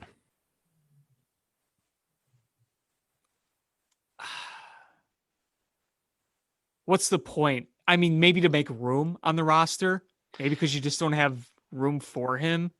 I mean, honestly, what value does he bring? I would rather have the flexibility to do whatever you want out there without having to be like, oh, well, we paid Jason Hayward a lot of money. We gotta get him at bats, and we've got to get him some time in the field. Honestly, at this point with Jason Hayward, you play him every now and then, and you put him in for late defense. I think you just got to throw the money aspect of it away. Don't let him get in the way. And I hate to say that about a guy I genuinely like, but he was not good at all last year. Now, if we had the Jason Hayward from 2019, 2020, that might be a different story because there was actually value there. His cumulative OPS in those 2 years was over 800, but last year was just so bad, there's going to be no value whatsoever. he was on an upward trajectory from the time he signed to the Cubs up until, 2020 with his bat. And then it just bottomed off, arguably his worst season with the Cubs last year. Yeah, it was. It legitimately was. And the defense dropped off precipitously. Yeah. So it's like, what do you do? Like you're almost forced to play him because you make so much money. I don't know what to do with him at this point. You got 2 more years with him this year, next year. Yeah. Yeah. Like I'd honestly almost, if you paid somebody most of his contract to take him and you get a low level lottery ticket, I guess. I don't know. Yeah, I don't know. If you trade him, you're not getting anything in return. I mean, yeah, you get a lottery ticket. I wouldn't even call it a lottery ticket. You'd probably just get practically nothing.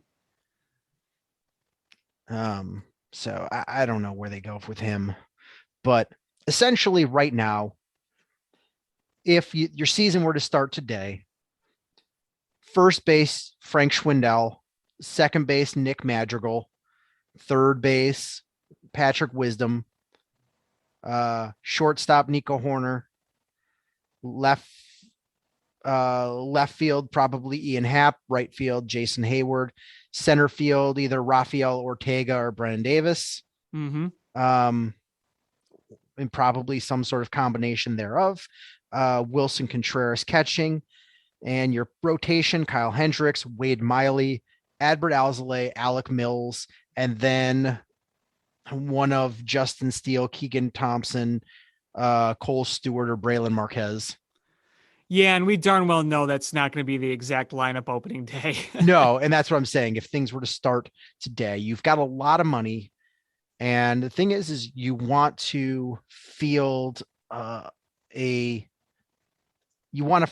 good team as best you can, but you also don't want to clog up anybody from that might be legitimate coming through your minor league system from blocking their path forward with a free agent. Well, I don't think they're going to make enough big signings to do that. You're going to make some solidly decent sized signings and then some small 1-year signings as well. So you're going to have some stopgaps. You're going to have some centerpieces. You're going to have some guys who say, you know what, come in, build your value. And if we're not contending and you're doing great, we'll just flip you at the deadline. Right. And 2 interesting ones that I'm hearing connected to the Cubs are Japanese players that are going to be posted. Yusei Kikuchi, a pitcher, and Sia Suzuki, the outfielder. And I've heard both potentially linked to the Cubs. Me too. Kikuchi, I probably much more in the Cubs wheelhouse. He'll probably cost a lot less. And if you're looking stuff wise, he's probably a Steven Matz level guy, where he's like a legitimate major league starter, but you're not gonna win a World Series with him. And I think that might be a good spot for the Cubs because you're not going to go out and spend $35 million a year on Max Scherzer. No. You're not going to go out and spend $180 million on Robbie Ray or whatever it's going to cost him, or Kevin Gausman. Right. You're probably not going out for Marcus Stroman. I want them to, but I'm not expecting it. It kind of doesn't make sense because you're just like, well, why are we going to spend a bunch of money on a rotation when we don't have the bats to sort of support that?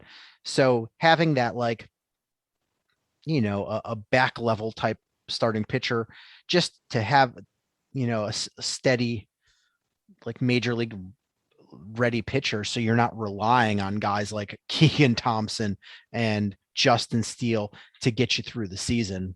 Right. Yeah.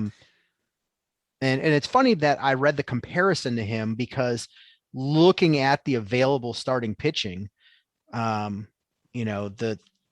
guys you have, Max Scherzer, Robbie Ray, Kevin Gausman, Marcus Stroman, Carlos Rodon, Noah Syndergaard, Justin Verlander, Clayton Kershaw.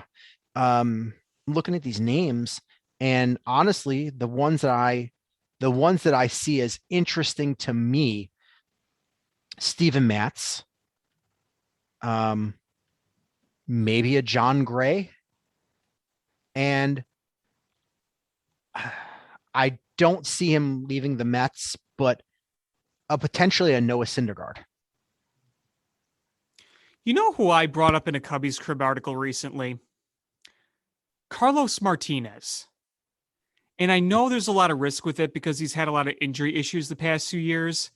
But for a while, the dude was legitimate, and he's only 30. And there might be a reason to say, hey, we can get a good value for this guy. If he works, great. If he doesn't, oh well. And I've been very against just reclamation project after reclamation project as the main solutions. And I'm not saying that this is a main solution, but I think Carlos Martinez could be worth a look at if you could get him at a good deal, and say, hey, maybe Pitch Lab can do something. Maybe we can, help with his, strength and conditioning, and where he's a little more durable than he was in St. Louis. And like I said, not a main solution, but something to keep an eye on. I mean, that's a possibility. But I like Steven Matz. He's only 30 as well. He had an under 4 ERA this year. A 40 of almost a 46% ground ball rate. Not bad.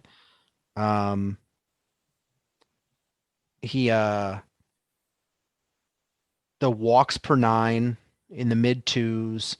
That's pretty good. Just shy of 9 on Ks per 9.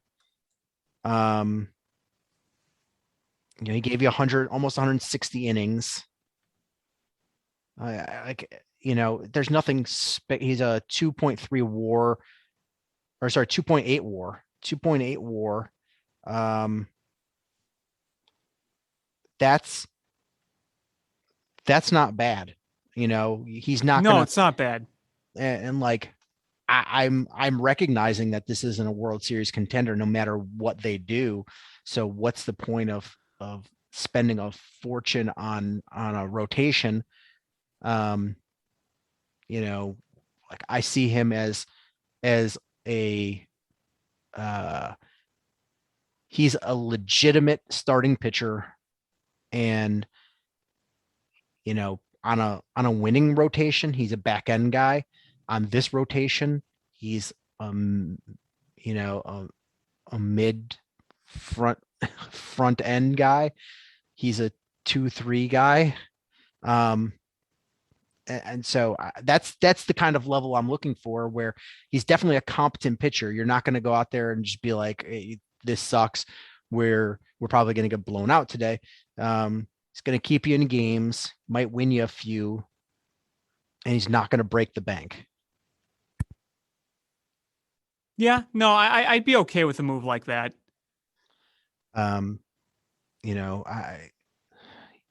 You got who you got in Kyle Hendricks. Wade Miley, I think, was a pretty legit waiver pickup. Like that move a lot. I can't believe the Reds just kind of gave him away like that. Right. I don't think Wade Miley is like an elite pitcher, but I think he's probably better than Steven Matz. But in that same ilk, that's, hey, he as far as best bang for your buck pitcher, except for some stud guy on a rookie deal, that's about the best money you're going to get those guys. So If you want a little perspective on Wade Miley really quick, going back to 2018, you look at his cumulative stats, the guy's got a 3.53 ERA in 81 starts. Going back to the start of 2018. It's impressive. Yeah. So, you got Hendricks, Wade Miley, and you added Steven Matz and Alzolay, and then you've got your choice of Mills, Steele, Thompson, Stewart, Marquez to fill out that last rotation spot. I think that's pretty fair. It'd be better than what you had. Yeah. So at least it's gonna get you through without keeping you up at night going, who the hell are we gonna throw out to pitch tomorrow? Right. Like you did some of the parts of this season. Most of this season, especially after nobody was really good this season on the mound to start it. I mean, even Kyle Hendricks was bad this year. Or if you bring in a couple of guys, do you consider trading a Kyle Hendricks or try? I don't think he should or can. I mean, Kyle Hendricks, despite his overall resume, is not going to bring you a worthy return for a guy that relies on location and not stuff. Like, he's got a great changeup, obviously, but a guy who's an overall soft tosser, that's not going to bring you back good value, I don't think. That's probably true. And then you look at the rest of the roster is, you pretty much can upgrade from everything except catcher.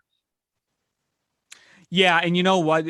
Position-wise, that's where I would like to see the Cubs spend. Obviously, I think pitching is the biggest need, but the thing with pitching is you look at the top tier pitchers, starting pitchers, as you mentioned before, they're either older and they're going to command way too much money than you're probably willing to spend.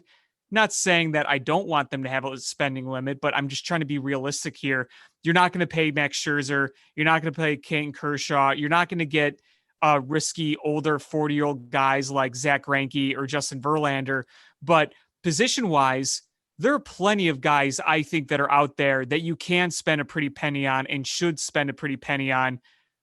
I want to bring this up because I just wrote an article today. It's going to be coming out later tonight, very soon. There are more and more sources linking Corey Seager to the Cubs. That's what I'm hearing. From up until a few days ago, everything I've heard was it was all but done. Corey Seager is going to be a New York Yankee. And suddenly now it's multiple sources are saying the Cubs are in on this, which is interesting.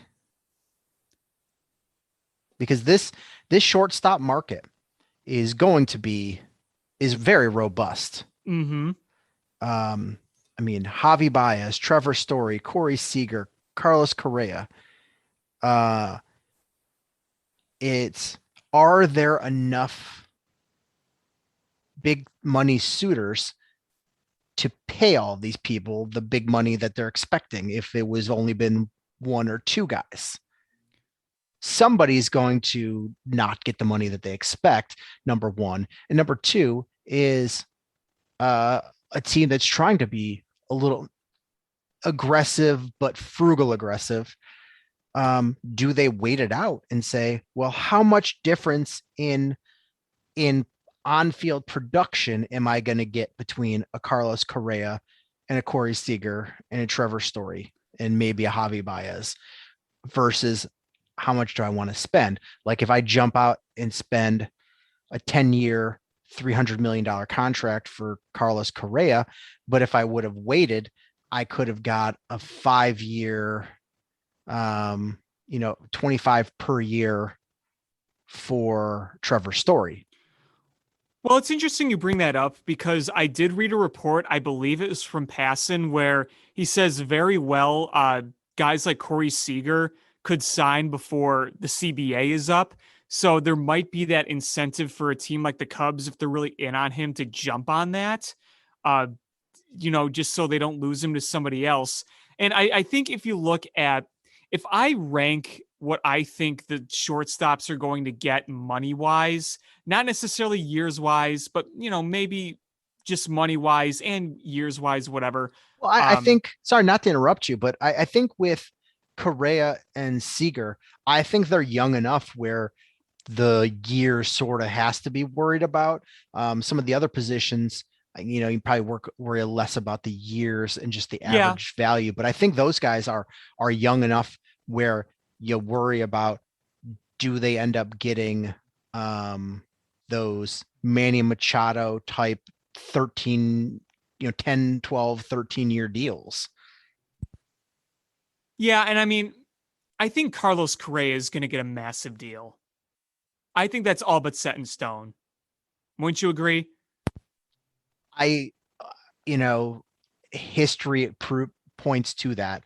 But with the way the market is setting up and potential lockout, or the very likely lockout, I don't know how that's going to impact it, but I would assume that my assumptions are that Max Scherzer is going to, out of all free agents, get the most money per year. Yeah. And Carlos Correa is going to get the biggest contract. Yeah, I would agree. And if I were to rank the shortstops, I would say Carlos Correa is probably going to make the most, followed by probably Seager and Simeon. I mean, Simeon's listed as a shortstop, but he could sign as a second baseman. So you could kind of lump that in there too, I guess. But I'll consider him a shortstop for now. I think Simeon and Correa are going to be your top guys, then shortly followed by Seager.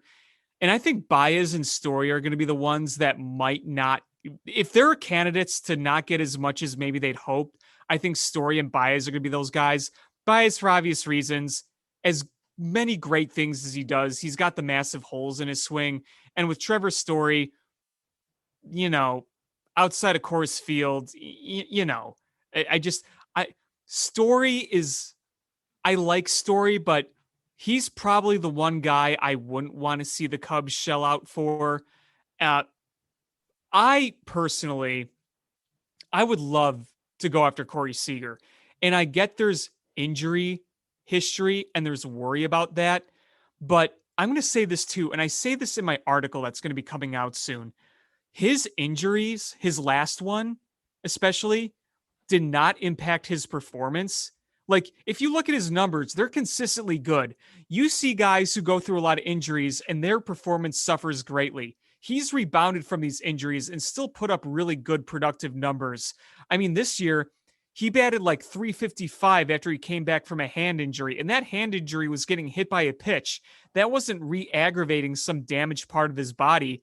That was just a freak accident. Like, some of the injury, I think, history with him is just pure bad luck, and it doesn't necessarily mean it's going to continue. It could, but it's not like he's constantly got knee problems or he's got bad ankles. He had the hip problem and then he had the hip surgery and then he had this fractured hand, and the fractured hand was just getting hit by a pitch. But the numbers are still really, really stinking good. So I think he's one of those injury-prone, quote, players that's I'm more willing to see take a risk as opposed to, let's say, a Carlos Rodon. Right. But how do you rank? I mean, they do have a lot of money to be able to sign players.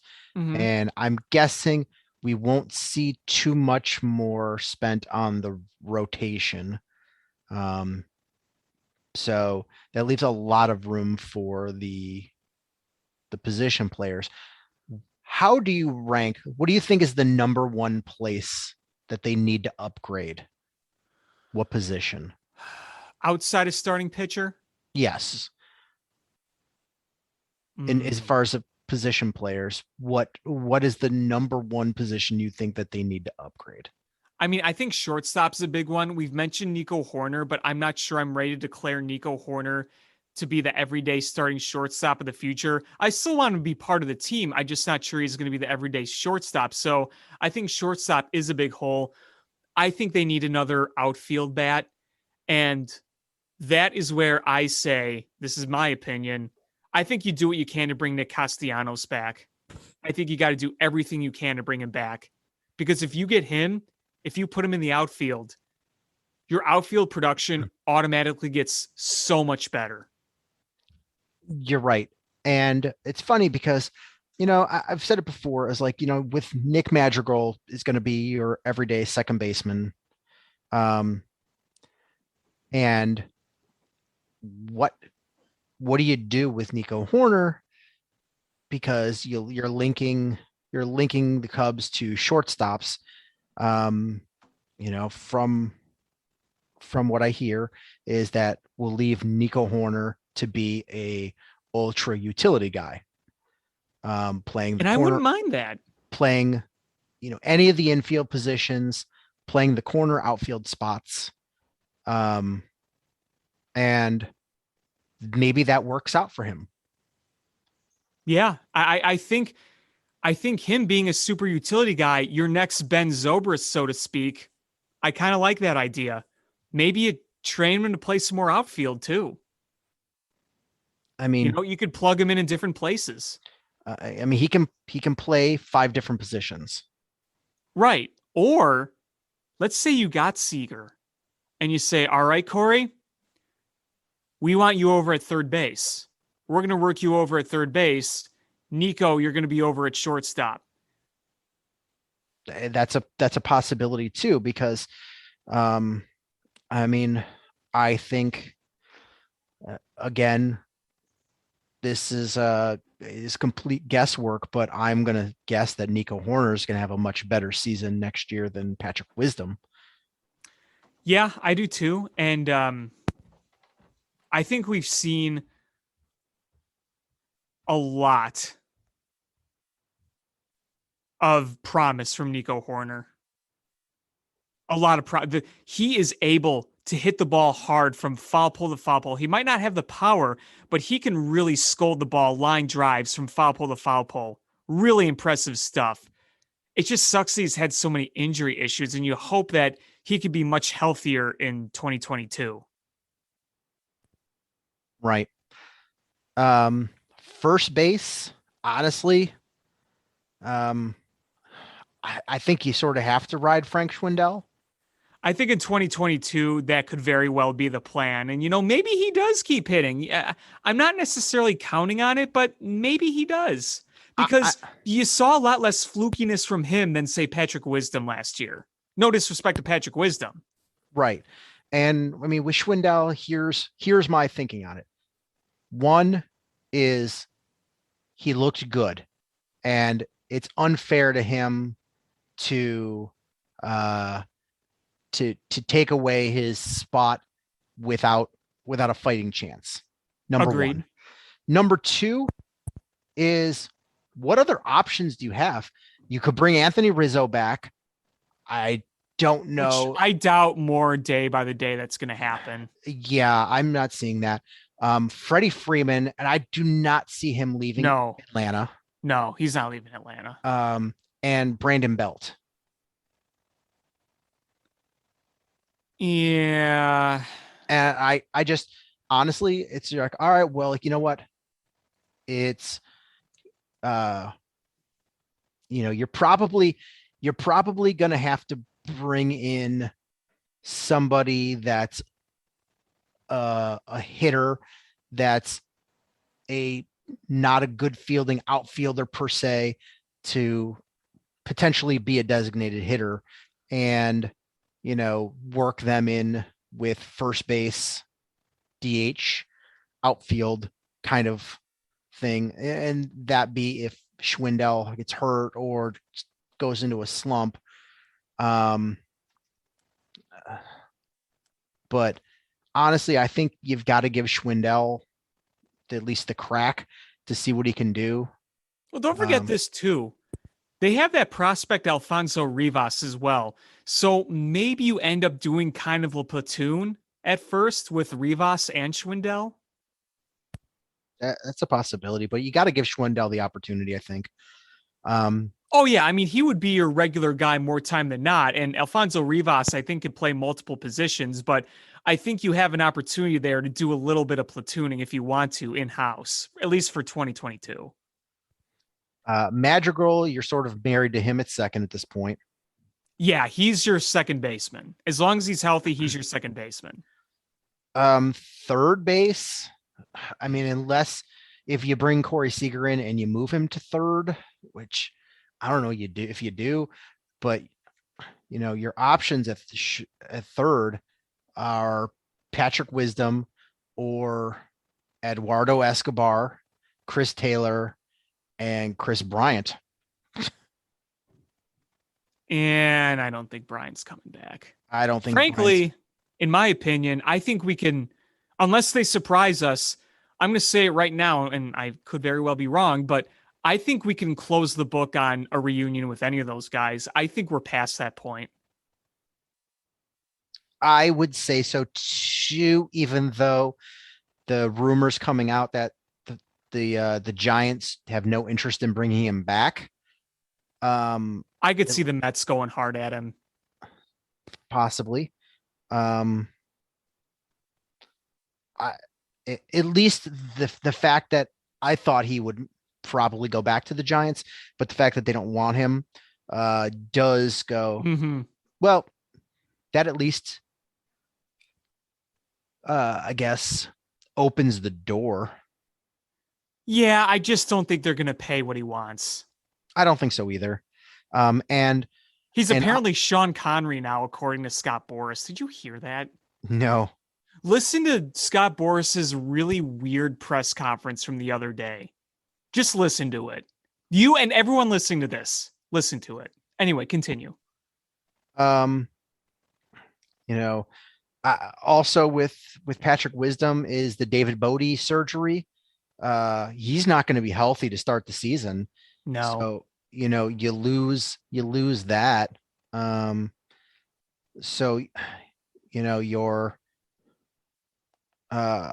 don't really have anybody in the minor league to step into that position. So you're looking at on the roster, Patrick Wisdom and Sergio Alcantara. So I don't know where else you upgrade from there, even though I think third base is probably a one you would like to. Yeah, and I mean, if third base is open, you might just start riding with Patrick Wisdom just to start, and you kind of see where he goes, see if he adjusts to anything, if he was just a one-year flash in the pan, or maybe he can at least provide you with something for the time being. The third base is going to be solved long-term at some point, but I think to start 2022, I could definitely just see them rolling with Patrick Wisdom unless they make some surprise move. Probably. Outfield, you got to see you better outcomes there. And like I said, Nick Castellanos would be big. I mean, if you end up going out and getting Corey Seager, Nick Castellanos, and Schwindel and Wisdom gave you the at bats that they gave you last year, you're plus not Wilson Contreras, plus Brendan Davis, plus less Jason Hayward, Nick Madrigal's contact, plus Nick Madrigal and a healthy Nico Horner.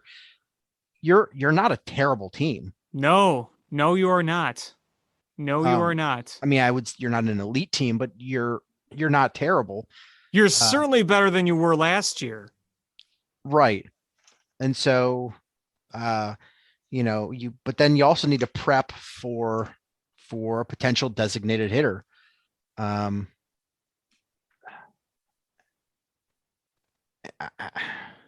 Do we see a Jorge Soler reunion? Nah, I don't think so. Uh, Here's the thing. The Cubs are trying to change their philosophy. And I think Soler doesn't really fit that philosophy. True, but there's always room for those home run guys. Well, look, if they have a DH, again, that's going to change the scope of things. I'd be more tempted if you had a DH, but if you don't have a DH, there's nowhere to put him.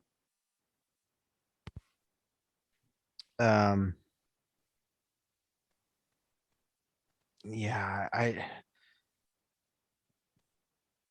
that's the only way. You'd have to have a DH. But I'm gonna throw. You said the Cubs. You don't see the Cubs making a reunion with guys they traded away, but I'm gonna throw two names out there that I think maybe could. Andrew Chafin, Ryan Tepera. I'd take the countryman back, bring back that stash. I would take both guys back, and I think both guys would probably be open to that. I think so too. And you know what's funny is I actually feel kind of good about the bullpen because you look who they have right now. And if there's one thing the Cubs have actually been a good job at finding, it's bullpen guys. Whether it's small signings or guys from the minors, they've actually done, like outside of 2019 when it was a freaking disaster, but outside that, they've actually had a pretty solid history of finding guys out of to put in the bullpen and be effective. And depending on what they do with the rotation, you might see some of those guys end up in the bullpen. Yeah, maybe you see an Alzolay in the bullpen or Steele, Thompson. Sure. You're going to have, if he's healthy, Rowan Wick. He could be your closer. You have Cody Hoyer. Cody Hoyer is probably your closer, but either one of those, I guess. But you're going to have Rowan Wick, Cody Hoyer, Brad Wick.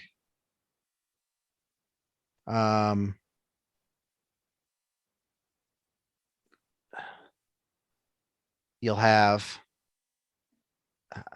I don't know, if you were to bring back Chafin and Tepera, that's a pretty solid bullpen.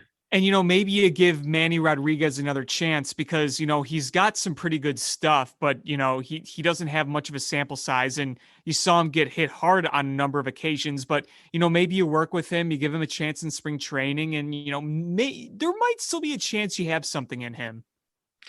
What about Rex Brothers? Yeah, I think that ship sailed. He could miss bats, but he also walked a ton of guys, way too many. Yeah. Great name though, Rex Brothers. Tommy Nance.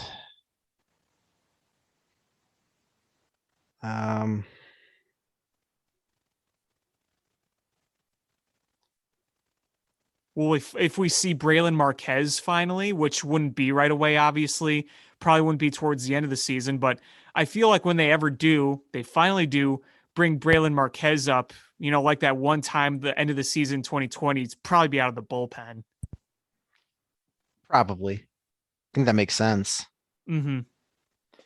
Yeah, I mean, it's I think the bullpen is going to be interesting, but I'm not worried about it at this point, but I think it could be very interesting.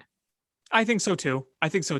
Like I said, they've done a really good job at just bringing in guys and making it work for the bullpen over the years. Yeah, so I think we will see some free agency work, but I'm just curious of how they're going to do it. Do you commit probably $55-60 million for Castellanos and Seager? I want them to. I don't know if they will, but I want them to. We'll see. Well, we will see. And we'll see how this whole CBA goes. That's going to be the lockout I'm expecting. Yeah. I'm leaning towards it's going to happen. I don't know what's happening behind closed doors, but based on what we've heard, I don't know. I don't like the chances. Hopefully if there is a lockout, it doesn't end very long. But let's wrap this up here talking a little bit of Blackhawks, little Bulls. Blackhawks did we talk last time about Colleton getting canned? Yeah, we did. Okay. And I was at the game with my dad and brother on Friday. Really awful hockey game between a bad team and an even worse team. But the Blackhawks pulled it out and went to 3-0 under King. So was that the Coyotes game? It was. And Dylan Strome, who actually played, scored a goal. That was I forgot what day it was, but that was a terrible hockey game. Yeah, Friday night. It was pretty brutal. We were laughing about it the whole time in the 300 level. Yeah, it was bad. But honestly, since Derek King has gotten promoted up, they have not trailed in a single game. No, and I feel like that they've done a good job. He's done a good job at least simplifying everything. They seem to be more focused. The system seems to just function a little bit better. It's obviously not great still, and it's not going to be your long-term solution, but you could definitely see some stability in the way they play compared to what it looked like under Colleton, because that was a mess. Well, I mean, it's funny because I think he's not trying to make sweeping changes, even if he would want to. Just hearing him talk, he's just trying to correct mistakes and get down to basics of things that they were doing. So Colleton's system, like in theory, is a good system. It's just Colleton's was dumb and didn't know how to implement it. It's like Trestman when you were like, all right, look at this man draw up a diagram, but then he gets on the field and he's just like, and he's, choking on his own words. Like Colleton, the same thing. It's like, can't implement it. Part of his system was to slow the puck coming through the zone to try to force bad passes, but you never saw that.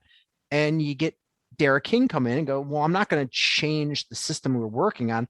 I'm just going to tweak some things, and you're seeing better results, and you're seeing what a functional hockey team looks like. Even if there's still a lot more work that needs to be done, is like, I don't know if Derek King is the guy that they're going to keep. I don't think so. I don't think so either.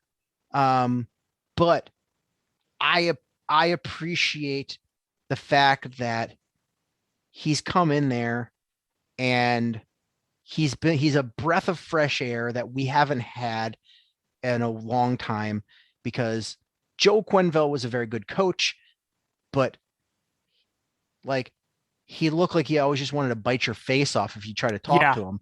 Yeah. Derek King seems like a really fun guy to hang out with. Like he seems like a guy it would be great to go out for a beer with. And, a good guy, but not too goofy and lax. Yeah. A nice balance. Yeah. He's a good balance. And, he went up there and starts talking X's and O's, caught himself that he was being too big of a nerd and stopped himself. He's very, I think this is a perfect temporary fit for the Blackhawks, and they're playing hard for him. He's simplifying things, and maybe the wheels go back off when they start playing tougher competition.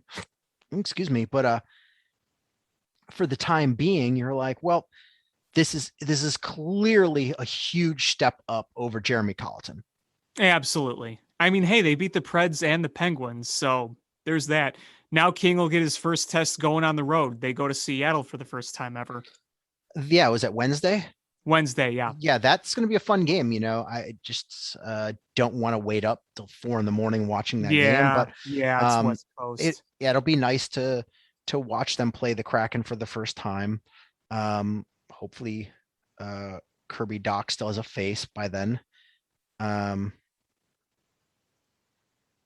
But you know, you're seeing some better play, and I don't know what it is about Colleton, if they just didn't like him, but you're seeing some veiled things that players are saying that made it seem like they did not like Jeremy Colleton at all.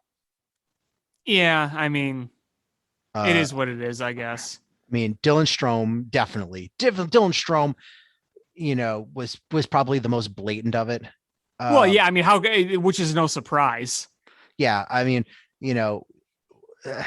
I'm surprised I didn't see a free Dylan Strome hashtag trending on Twitter, based on him under Jeremy Colleton. And I think he's very appreciative of having Derek King. Yeah, he's no longer in the doghouse. Yeah. And, and I don't think Dylan Strome is like a top 6 guy. He's at least a competent scorer and wasn't getting a fair shake under Colleton. Right. So I don't know what my expectations are here. I don't really have expectations. I mean, this year is kind of a wash anyway, so it just kind of is what it is.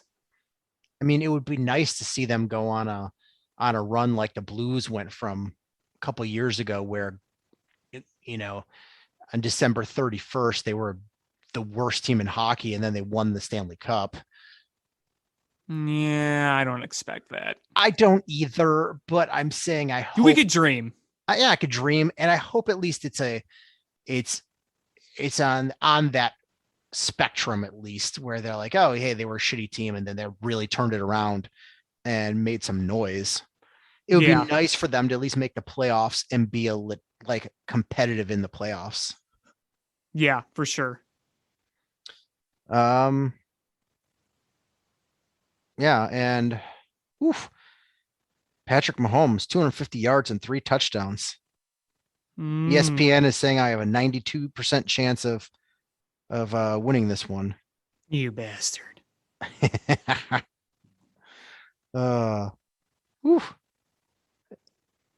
Very nice. Very nice. Yeah, the last thing I guess we'll talk just quickly about the Bulls. It's funny, we're nitpicking the Bulls a little bit, and it's funny because you look at the NBA standings, and the Bulls have one of the best records in the Eastern Conference right now. And if you would have told me that they would be 8-4 prior to the season starting, I think we all would have been excited about that and be like, yeah, I'll take that. And it's funny because now we've tasted the potential of this team. A lot of us are like 8-4. They've lost a couple of games. What the hell is going on with this team? They're a good team. They don't match up well against the 76ers, which sort of sucks. And they got beat pretty good by the Warriors, who are the best team in basketball. But other than that, man, they've really handled teams. They've handled the Nets, who... That was a big win. That was a huge win. Fun game against the Mavericks, too, right after that. Yeah, and right now you're playing, the Clippers and beating them. You're a good team. There are some matchup problems and some depth problems, and I think Patrick Williams returning healthy sooner rather than later will help. But not having Vooch because of COVID, it doesn't help anything. But the cold streak that Vooch has been on to start the season, it's gonna resolve. he's going to get healthy again, and you're going to be a real tough team for people to play. Like I said, they're not, sports for the most part are about matchups, and they don't match up particularly well against the 76ers. But other than that, man, they really do match up well with most of the teams in their conference. This is and the Sixers aren't that good. So there's a very good chance, looking at things, that the Bulls could go pretty far. Yeah. Losing Vooch on this road trip sucks, though. Those rebounds are going to be missed. They are. They really are. Hopefully from my understanding, he's vaccinated. So he'll be the shorter of the, based on the protocols, he'll be on the shorter end of it. But, we need him back sooner rather than later. Yeah, for sure. I think too that what I find very interesting lately is Lonzo Ball seems like he's better at shooting threes than anything else. Lonzo Ball really did work on his threes, man. Like he was nailing them against the Mavericks. Yeah, he's just been clutch. And DeMar DeRozan doesn't really shoot. He'll shoot a lot of long twos, but when he does shoot those corner threes, like, he's deadly on those. That's his spot, right in the corner. Mm-hmm. And look how Alex Caruso continues to contribute to this team. It is awesome to see. Oh, absolutely. Huge signing. DeSumo has been great. And the report is that depending on how things went this weekend with scrimmages and practice, we could see Kobe White as early as tomorrow. Yeah, that'd be a big get. That would be a big get back off that bench to give that bench some more scoring. Right. Especially, like, we're playing Tony Bradley in the Vooch minutes. Yeah, and that's, it's just not. You're not getting scoring there. No. But yeah, I mean, this has been a good year so far. The Bulls really do play a good brand of basketball, and I think the centers are what's going to be their Achilles heel. Tough big men, but yeah, especially when you play other teams with size advantages on you. Right. But I mean, this is, it's been really fun to watch, and, even the Golden State game, which they got blown out in, the first and fourth quarters, they played really well. And that Warriors team is looking stupid good. Yeah, I know. My goodness. Like, Steph Curry, I think, is front runner for MVP so far. I know it's early, but you look at what he's doing. Oh, I know. He looks ridiculous. That team is just stacked. When Iguodala coming off the bench, Peyton coming off the bench, Wiggins is playing well. Just Curry's so good. He is.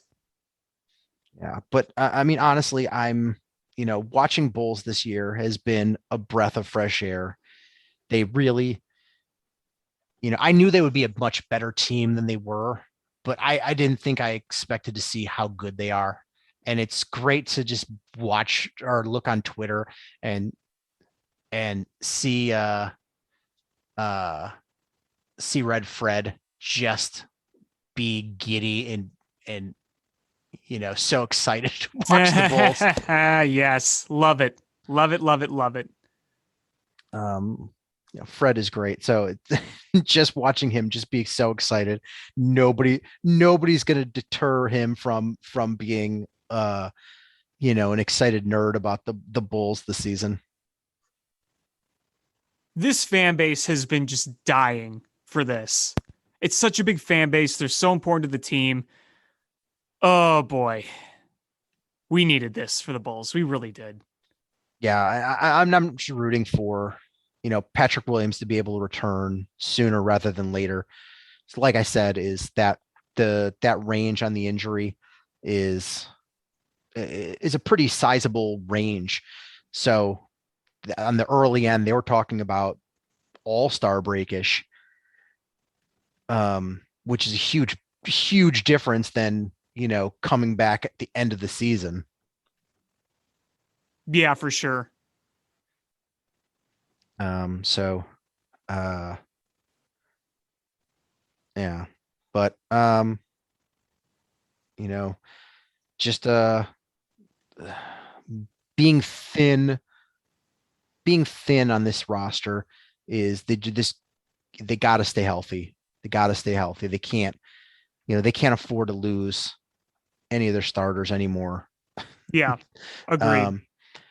Because, I like the sumo, but, the rest of this bench is, it's not the deepest of teams. No, it's not. So, got to maintain that health. And other than that, this team really does match up well with most of the top teams in their conference.